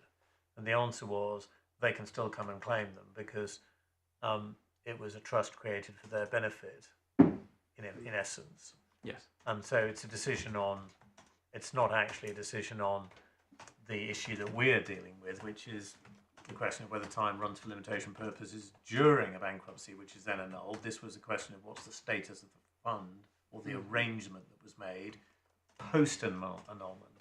It's a different question. Yes. And in fact, the distinction that was even drawn in there was that the distinction between disputed and undisputed debts post-annulment. Yeah. You paid a bond for disputed But- debts, and he said that might be Right. the Limitation Act. So Well, there that's is- just a security. That's not payment at all. That's, Yeah.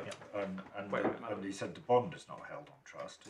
It's there to meet any claims that there might be. Yes. Right, so is there anything else on ground 3?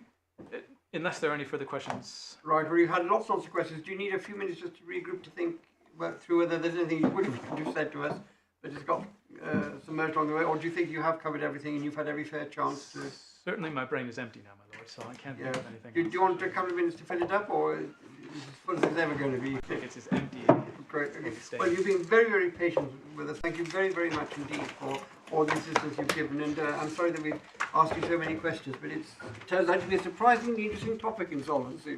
Insolvency is one of the most interesting, if not most interesting. I'm going to take it up in my retirement, Mr. Brown. Right, so it's not Mr. Thorpe. I have got Tucker. Tucker. Oh, Ian Tucker. Yes, sorry, yes. Sorry, Mr. Tucker. Now you're for the trustee, who's neutral. So I am. yeah. And there's very little, as you might expect. And Do you need to indeed say, hope really? that I need to say. I will draw your lordship's attention to a couple of matters, though, if I may.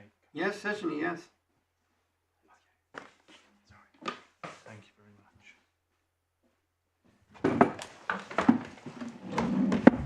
Lord, it's as much to draw to the court's attention what this appeal isn't about as what it is. Yeah.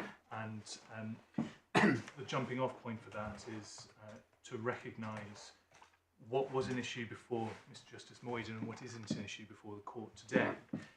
The most helpful way to do that is to look at the grounds of appeal before Mr. Justice Mohyuddin, which appear on page 161 of the bundle. And there it's grounds 2 and grounds 4 that I would specifically draw to your lordship's attention. Yeah. Ground 2 is what could generally be called a conduct ground, an appeal against, this is at page 163 now. Yeah.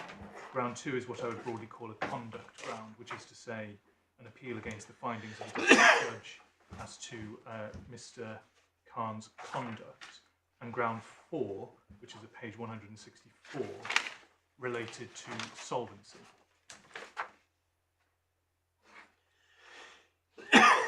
And those are factual issues properly within the remit of the trustee. And I would draw to the court's attention that these were dealt with comprehensively by the deputy judge. Ground 2 was at page, his judgment on this point starts at page 76, paragraph 114,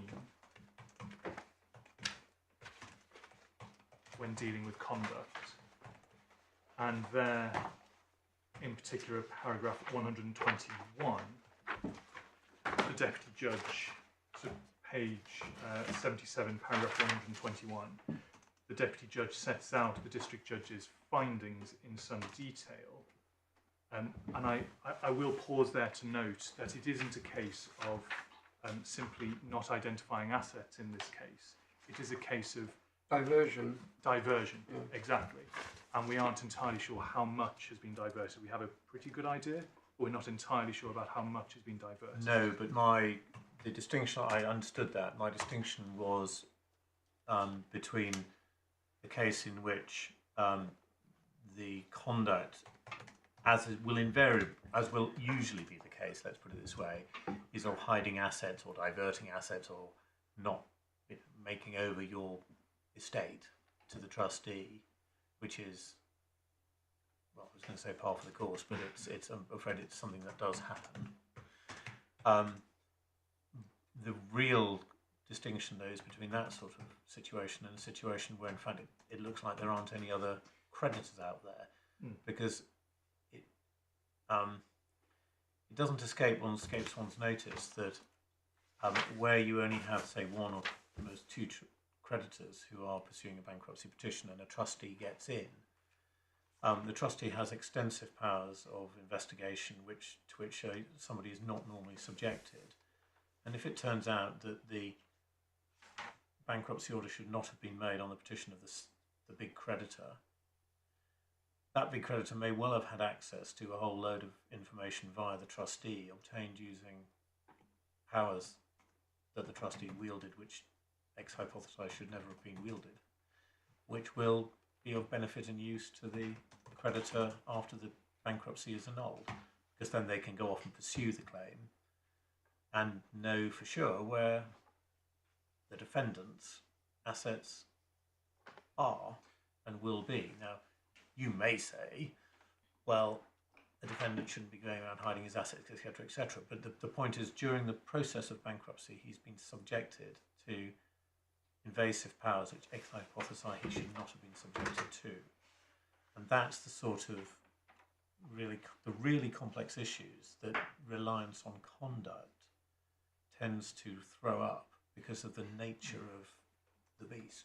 My Lord, yes, I think that certainly what I took away from the earlier intervention was, and which I wouldn't press upon the court, that there are what might be called key factors or being called special factors or in the case law, which is in particular solvency and whether the court is being asked to act in vain in annulling a bankruptcy order only for it to then be inevitably made again. But I don't think that one can deprive conduct from a seat at the table. My point is that where there is a diversion of assets, then of course the court will not want every annulment application to be, as this one was, to take 3 days of court time with cross-examination. Exactly. But at the same time, if there are relevant issues to be drawn to the court's attention, such that the court can't be satisfied, for example, either about the issues of solvency or that the court is being asked to condone abusive conduct on the part of the bankrupt. Now, that isn't the way I would put it, but it is the way that Mr. Justice Robert Walker put it in Artman, which I'll just very briefly refer your lordships to. It's within the authorities bundle, and I'm afraid I don't have the tab number. Don't worry, page numbers will do. Thank you. It starts at the very bottom of page 83, and there It's tab 21. thank you. And there, the learned judge set out a key part of section 2821A.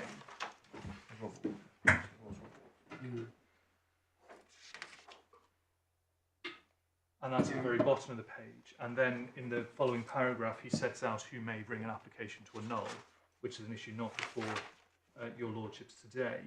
And then he says, in these circumstances, the first issue I must address is whether, on grounds existing at the time, bankruptcy ought not to have been made, and so on and so forth, ending up with the point at the bottom that key factors are the likely effect of any annulment order on the applicant, on the bankrupt where he is not the applicant, and on the bankrupt other creditors must, it seems to me, be among the most important factors taken into account. So must any element of abusive process in obtaining or making the bankruptcy order. So there he's dealing with the other side of the coin, which is the obtaining of the bankruptcy order.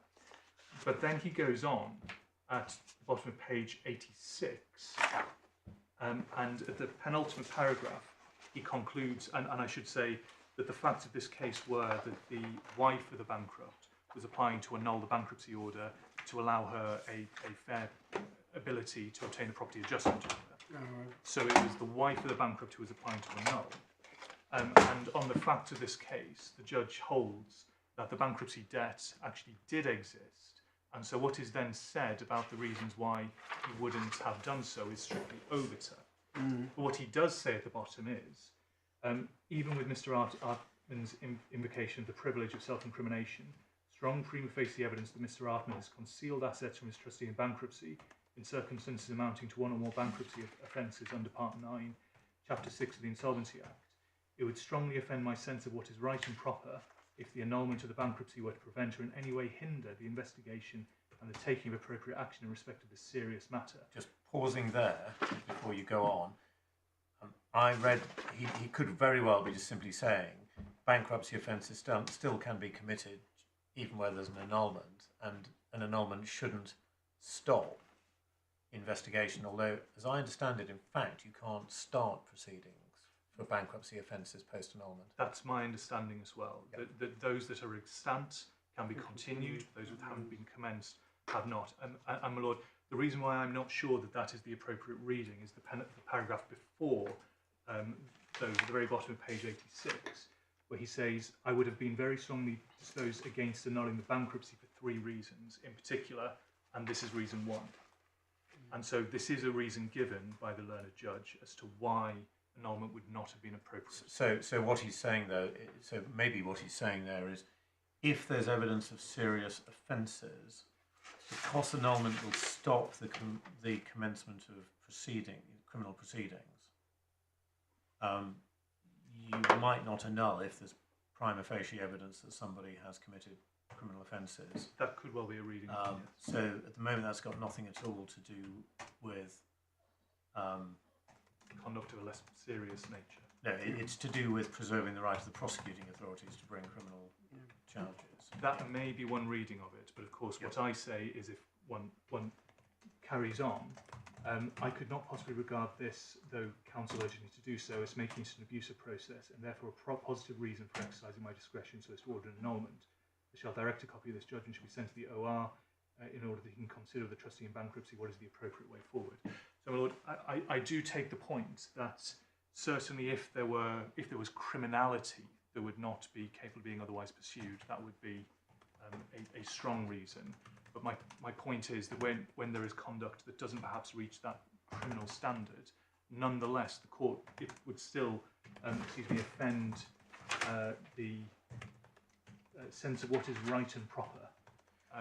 But you see what he's saying, he's talking about, he's saying at the top of the page, there is strong prima facie evidence that Mr. Artman has concealed assets from his trustee in circumstances amounting to one or more bankruptcy offences. So I read that as this is saying if there is, strong prima facie evidence of the commission of criminal offences during the bankruptcy, given that the annulment stops the commencement of prosecution, that might be a reason not to annul, or at least to delay the annulment until the prosecuting authorities have had an opportunity to consider whether to commence proceedings, for example. Yes, I can see that reading. My reading and the reading I press upon the court is a wider reading that where there is strong prima facie evidence of breach of bankruptcy offences, as I say there is here, because of course we know that there was, in the face of, I don't want to go through what the judge's findings were in detail, but we know that there was intimidation of tenants and there was diversion of bankruptcy assets away in the face of positive knowledge that the trustee was looking to gather in assets from the tenants. And your short point is that's a factor that should be taken into account, and you say that page 84 and possibly 87 of Artman supports that. Yes. Yeah. I'll move on.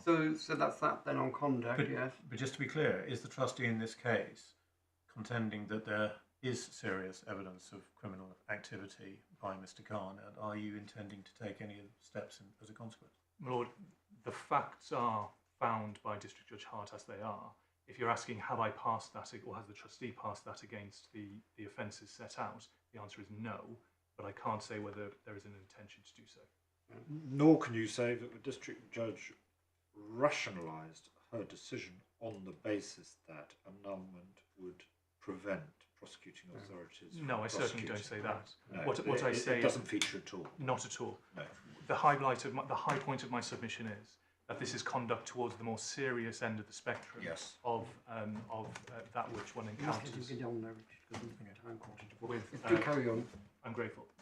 The second ground that I took your lordships to was ground 4, which deals with solvency.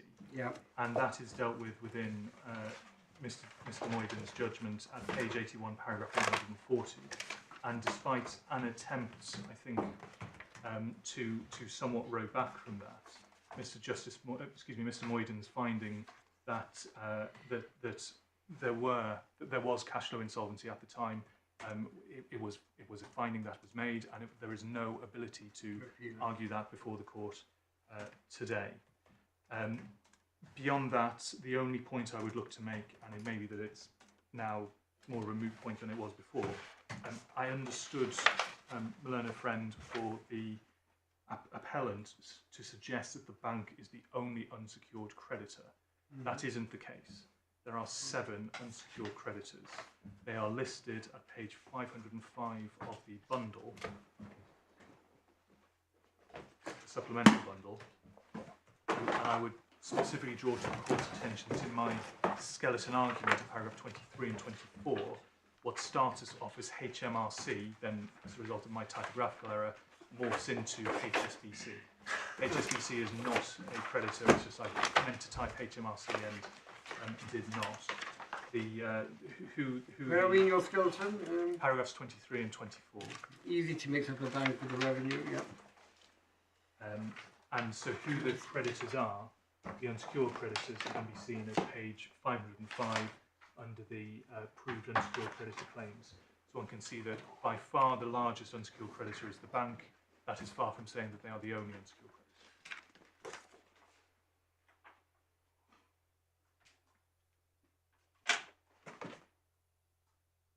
Okay, that's very helpful. Lord, unless I can assist. No, that's very, very helpful. Thank you very, very much. Right, so any points in the slide?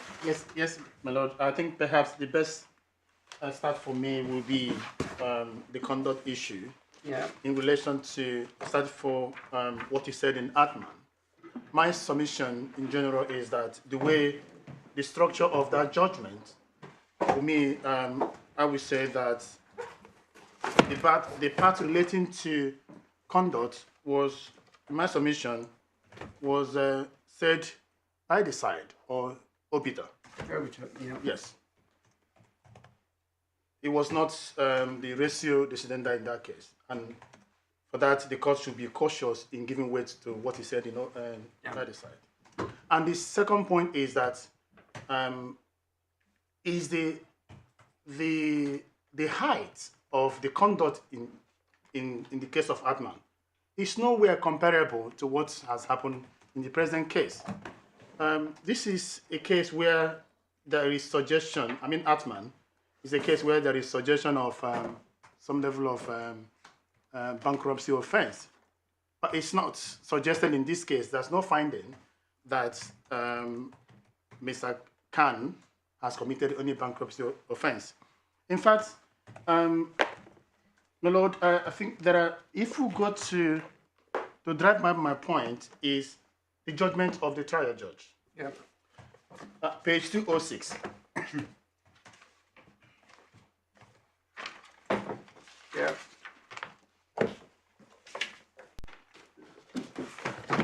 Got it. Paragraph 83. That is a relevant finding in relation to what has been termed diversion of asset. My Lord, we see that this is not hiding of assets per se. Sorry, I've not got the right page. Give me- It's page 206 of the core bundle, Sorry. paragraph 83.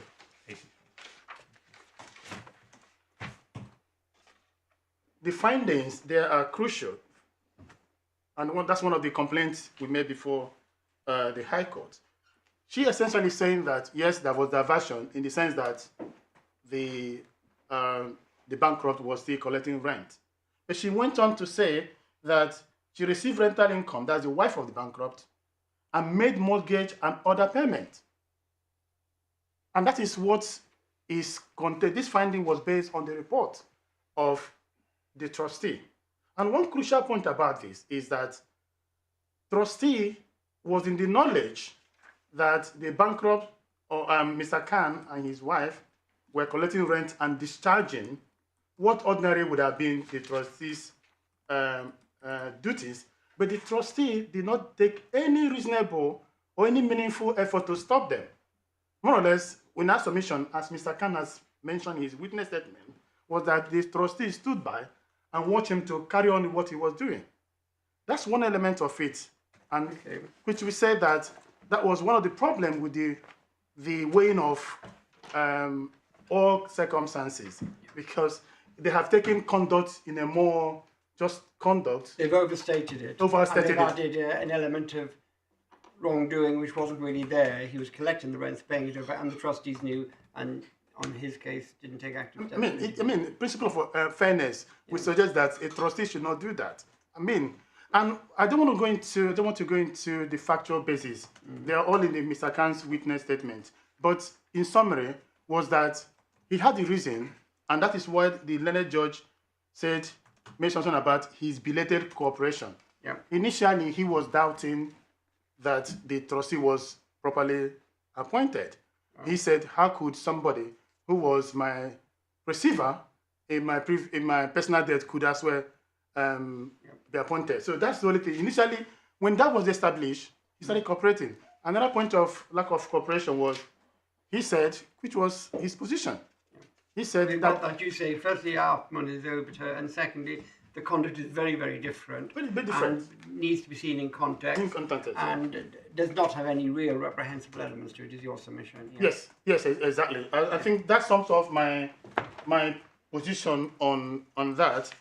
There is a point that my Lord Justice Snowden just made about that the need for us to be careful of giving conduct, I'm trying to paraphrase it, a high, maybe putting conduct above other factors. Yeah. And in the sense that to avoid, I think, hostility within annulment application.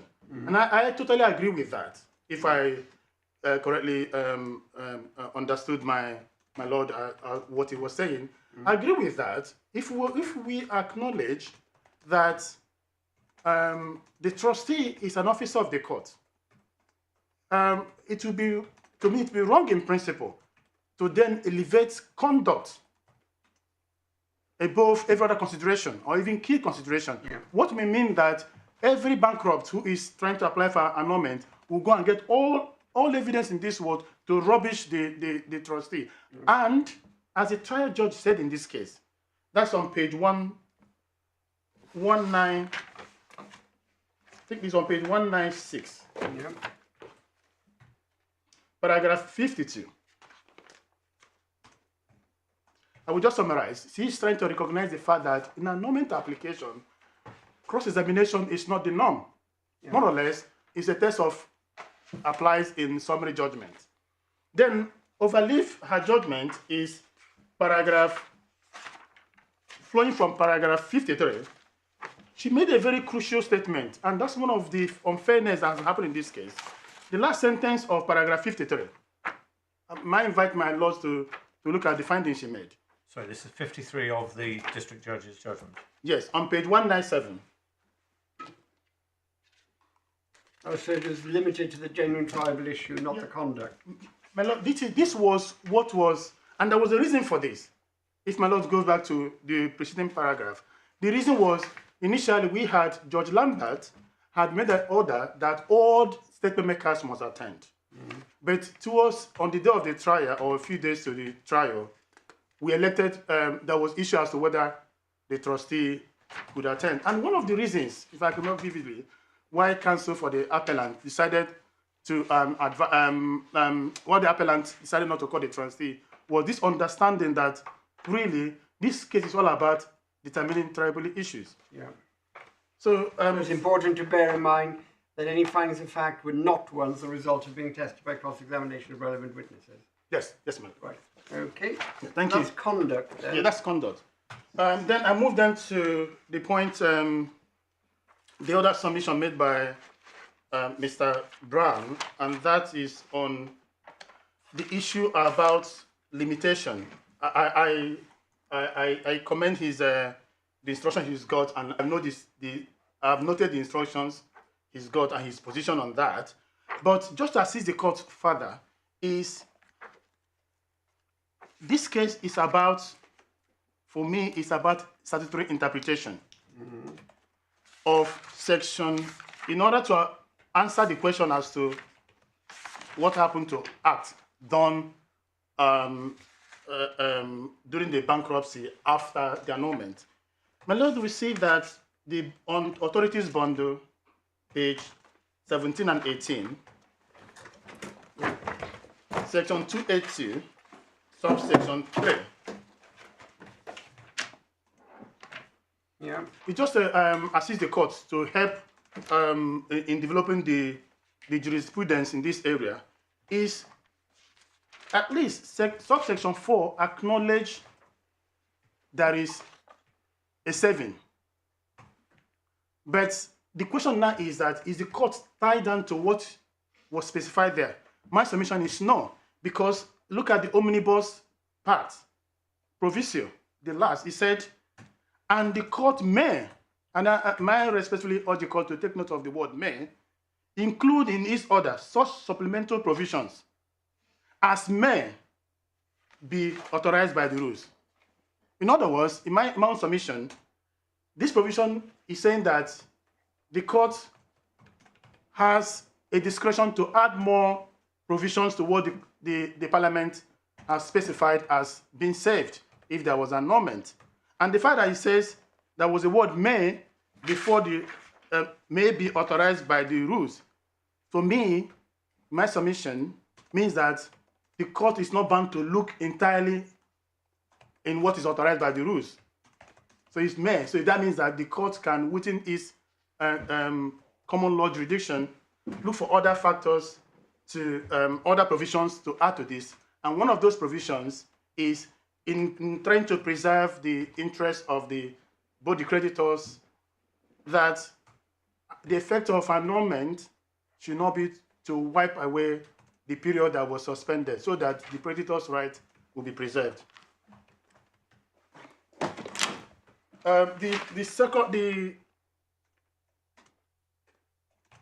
One final point on that limitation is the case of Manelefe referred to, the case of Bailey. Just a quick point. The case of Bailey made it clear that what is being returned back is the powers and rights of the trustee. Which case are you? Of the bankrupt. Tab 16, Bailey. Bailey. Oh yes. Right. Bailey, that's page. Sorry. Yeah, Lordship Justice yes, Scobin. yeah. Yes.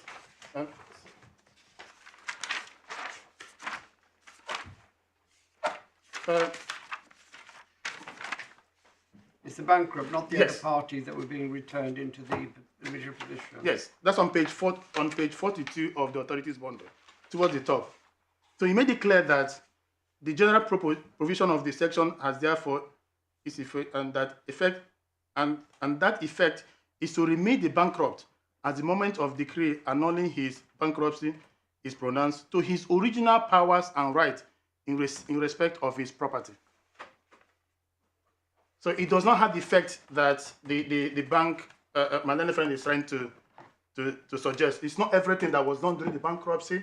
It's only the powers and rights of the bankrupt. In other words, the bankrupt takes his position. He has been at the back seat. I mean, as my lord put to I think your opponent, if you take that actually to its logical conclusion, you should be in fact simply starting the remainder of the limitation period running, because that is something leaking here. There's a drip. Sorry. It's returning the bankrupt to the position that the bankrupt was in at the commencement of the bankruptcy. In other words, the remainder of the limitation period should start running again, but from the point of annulment. In other words, because otherwise what happens is that the bankrupt actually is improved by a period of time during the bankruptcy when he had protection from his creditors who couldn't pursue claims, but their limitation period was busy expiring. So it's not just returning him to the bankrupt to his original position. He actually gets a bonus. Yes. And that's not in. I think it's not the point my lord put to you. It's not actually in accordance with that principle. Yeah. Right, so that's limitation. Is it the point you wanted to make on limitation? That's the point I want to just correct on limitation. But finally on limitation, perhaps the case of Redenis is the only case that comes closer to assisting us in answering this question. That's on page 45 of the authorities bundle. Yeah. Towards the middle was the submission of the debtors. I think maybe his advocate, I will call. His name is Rollinson. He said, when the money is paid into court, the statute begins to run from the date when the receiving order is rescinded. I mean, if this court is looking for an assistance as to what happens upon rescission, setting aside or annulment, this is this submission he made. But of course, one will say that it's a submission. But if we look at the judgment of Overleaf, the judgment of Bohan Williams, on page, I think it's on page 47. Yeah. So nowhere did he expressly counter this argument. For me, I would say that possibly that might be in a recognition of that the advocate was making a correct submission. But he then clarified, that's my own understanding of the judgment, he clarified that those who will be affected are those who are outside the bankruptcy. He says, there it does not provide for the giving of bond, but that the money shall be paid into court. In my opinion, it is not paid into court as security, so it is paid into court for the creditor whenever he likes to come. Therefore, that contention has entirely failed. I mean, he's talking about, I think, the contention that the limitation period applied. Yep. But this case, if my lord will have them to look into it deeply, will provide some level of assistance. The next point I will try to respond to is what Mr. Brown said about, I think what Mr. Brown was talking about, I'm not coming back, he made a little bit about conduct. Just to the point to be made, in terms of whether we have any other creditor that we're not aware of. The point is clear that this bankruptcy order was, there was advertisement in the usual course. So we'll have to deal with the creditors we know on record. Thank you. Then on the point of jurisdiction, the case of Devonport support our position. In that case, I think it was judgment of Lodening. Annulment was granted because the underlying debt was unenforceable, which also underscores the point we're making.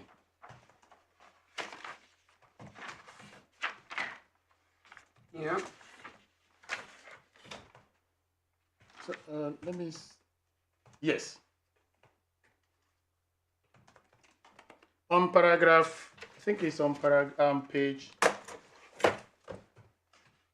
60. Page 60 towards the bottom of it. The clear position is that the underlying debt was unenforceable because the minor could not have in law guaranteed the debt.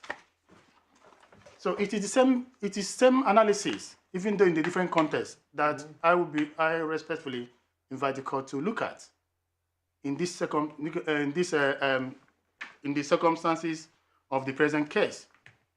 So what it means is that if something of this nature, unenforceable debt that ought not have been made for serious procedural defect, or what I call a lack of subject matter jurisdiction, or in this case, when there's no qualifying debt, then my submission is that it should be annulled.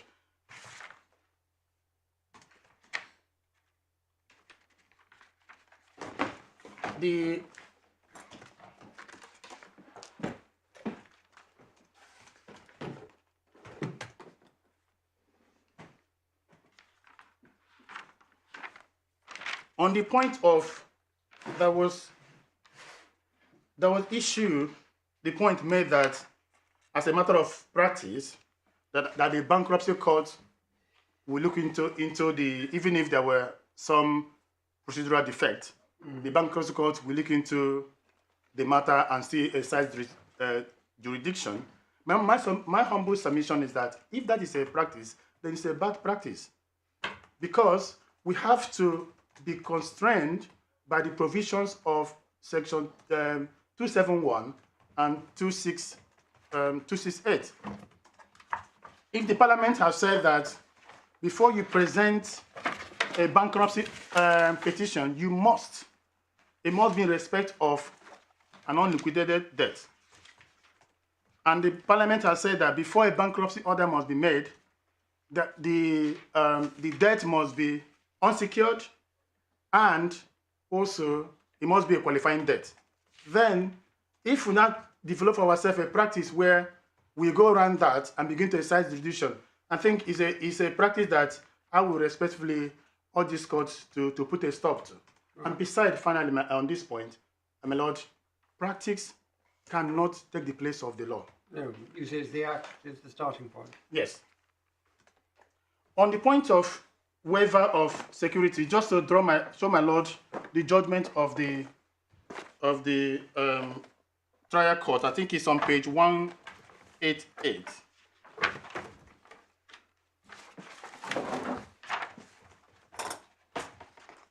Just paragraph 28.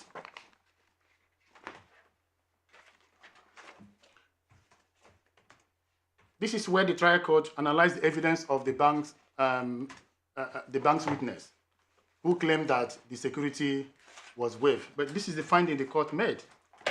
The court made finding that the bank have not produced any documentation to demonstrate when this decision was taken or how this assessment was reached. So this finding ought to have been held against the bank. And if it was held against the bank, that means that no point of waiver could assist them. The petition must fail, and any bankruptcy order that proceeded on that basis, for me, is a nullity. Well, with respect, that is paragraph 28 is simply reciting the bank's evidence, and the sentence at the end of paragraph 28 is simply a comment that the bank hasn't produced any documentation. That's just a statement. Yeah. What the judge actually says about this is at paragraphs 38 and 39, isn't it? Because what the judge says at 39, after having referred to, in fact, suggesting that the consequence of the bank putting in a proof of debt making no mention of a security, which is that the security is surrendered, which is the provision of the Insolvency Act, she says, I accept the submission that an application to amend the petition would be likely to succeed. So that's her actual finding. in which is that if it were necessary to do so, the petition could have been amended to cure the defect. Then I think she then goes on. I think yes, my lord is right as to that is her actual finding. I think maybe she, if I may say, the succeeding sentences might have added a qualification. She said, however, the question of whether the bank will ever have the opportunity to make the application depends on whether, if an allotment is granted, the petition is relisted rather than being dismissed.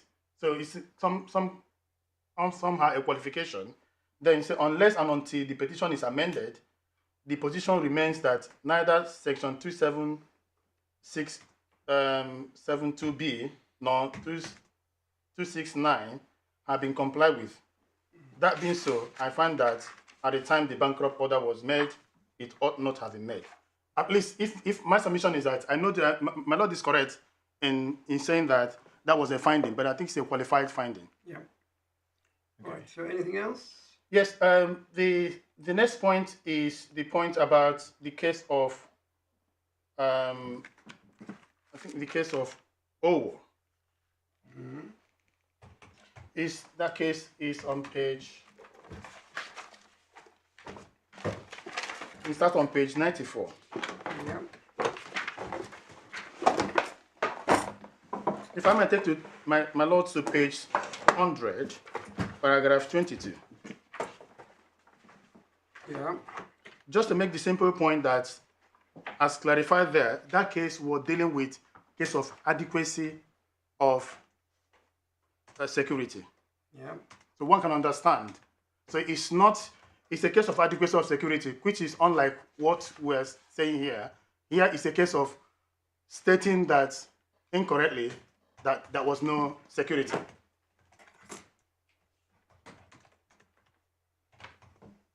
Then there was this point made about reference to collective debt. Mm-hmm. And I think it was made in the context of, I can't remember vividly, but the point I want to make is that I invite the court, when considering that point, to draw a distinction between the petitioning debt and the general bankruptcy debt, because it is when the section 268 and 271 they are referred to debt, they are referring to the petitioning debt, which is underlying consideration in this case.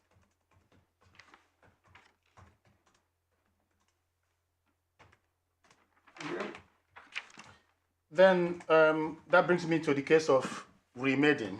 Mm-hmm. To repeat what my Lord Justice Nugee said, in fact, my submission is that the statement is a statement of general application, not limited to common cases. And that's on page 220. The last sentence is a statement of principle of law. He says, the real question, it seems to me, is whether the express enactment of discretionary power to annul in section 282 can be taken as taking away the default position under which, if an order is made without jurisdiction.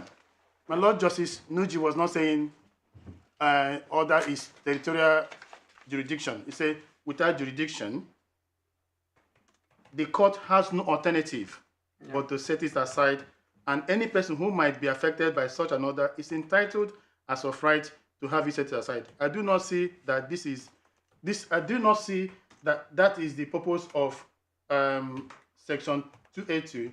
It does confer a discretion, but the discretion is exercised in a many more situations than in the particular situation where the court has no jurisdiction, because the jurisdiction is ousted by Article 3 of the Insolvency Regulation. So what I'm saying in essence is that, said, I think the last point there, he says, I'm persuaded by Ms.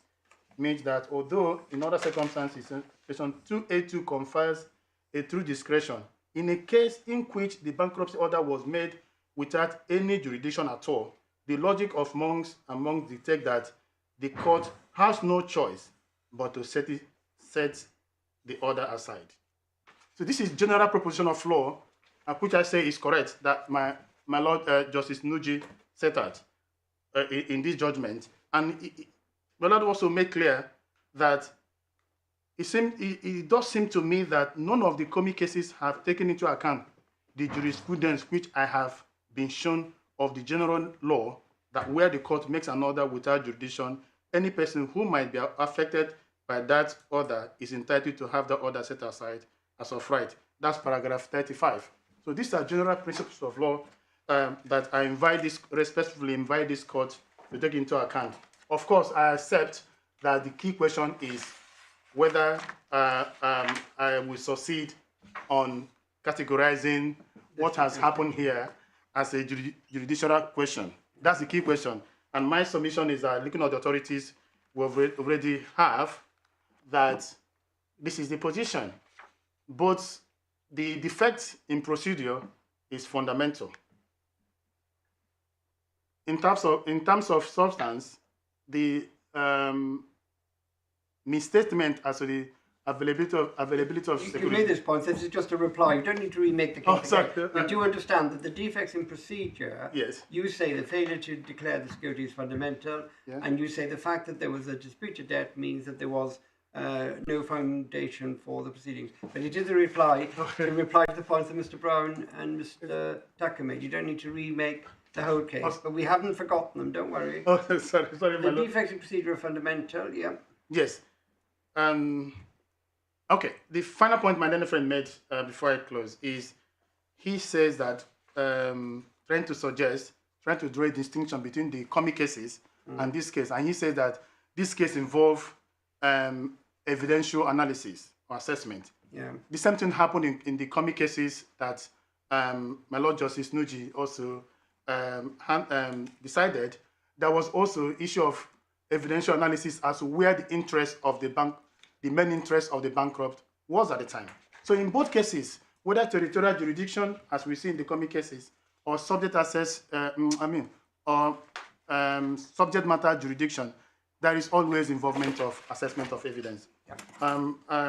Unless is there any other way I could assist the court, those are my submissions or my reply. No, that's very, very. Oh, hang on, Mr. Okay. Carl wants to draw. Just double check if there's something else.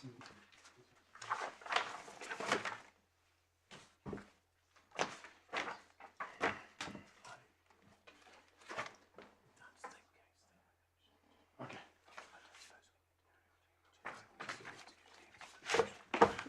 My Lord, I'm sorry, Mr. Khan just gave me No, that's fine. instruction. I don't want to miss that. No, if Mr. Yes. Carl wants you to make a point, make sure you have the chance to. Yes, is the simple way of putting the point is to refer the court to his witness statement in the supplementary bundle about question about insolvency. And this is page. That's page 2.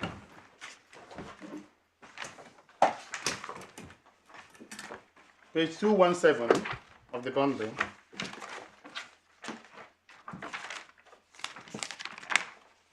Yes. So just the paragraph where he talks about the insolvency. I think one is on paragraph 7. Yeah.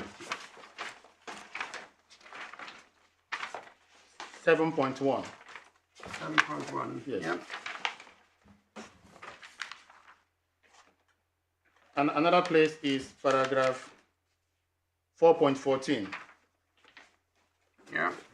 So in summary, what Mr. Khan has asked me to tell the court is that he has he is solvent and able to meet his debt if the annulment is granted.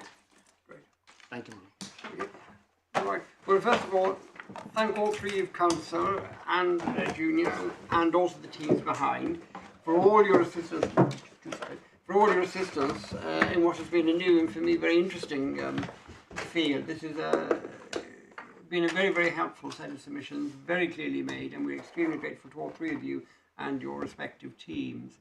We are going to reserve our judgment, that is, we're not going to give judgment immediately. There are quite complex and technical matters here, so we want to go away and think very carefully about many of the issues that we've canvassed. the normal procedure that applies now will be followed. We will issue a draft judgment to the council for them to correct any typographical errors or any obvious factual errors, but not to re-argue the points or the cases, just to make sure that there's no glaring typos in the document. That draft judgment is subject to an embargo. The terms of the embargo will be set out on the front of the judgment, and you must comply with the terms of the embargo, and you cannot show the judgment to anyone other than in accordance with the terms of the embargo. You must treat it confidentially. It is a contempt and a criminal offence to break the embargo, and I regret to say various problems have arisen not with the counsel present in court, I hasten to add, but with other counsel who have not observed the terms of the embargo. And then after we've had your comments on the typographical errors, we will hand down judgment. These days, in the modern world, we do that remotely, so there won't be a need for everybody to come back to England. It'll just be handed out electronically, copies will be sent to the parties, and Mr. Khan will be able to have a copy. So you wouldn't need to come back into court. We would appreciate a draft order when we send you the draft judgment, so you can see what we've decided. If the three of you could agree a draft order as to what should happen in the light of our judgment.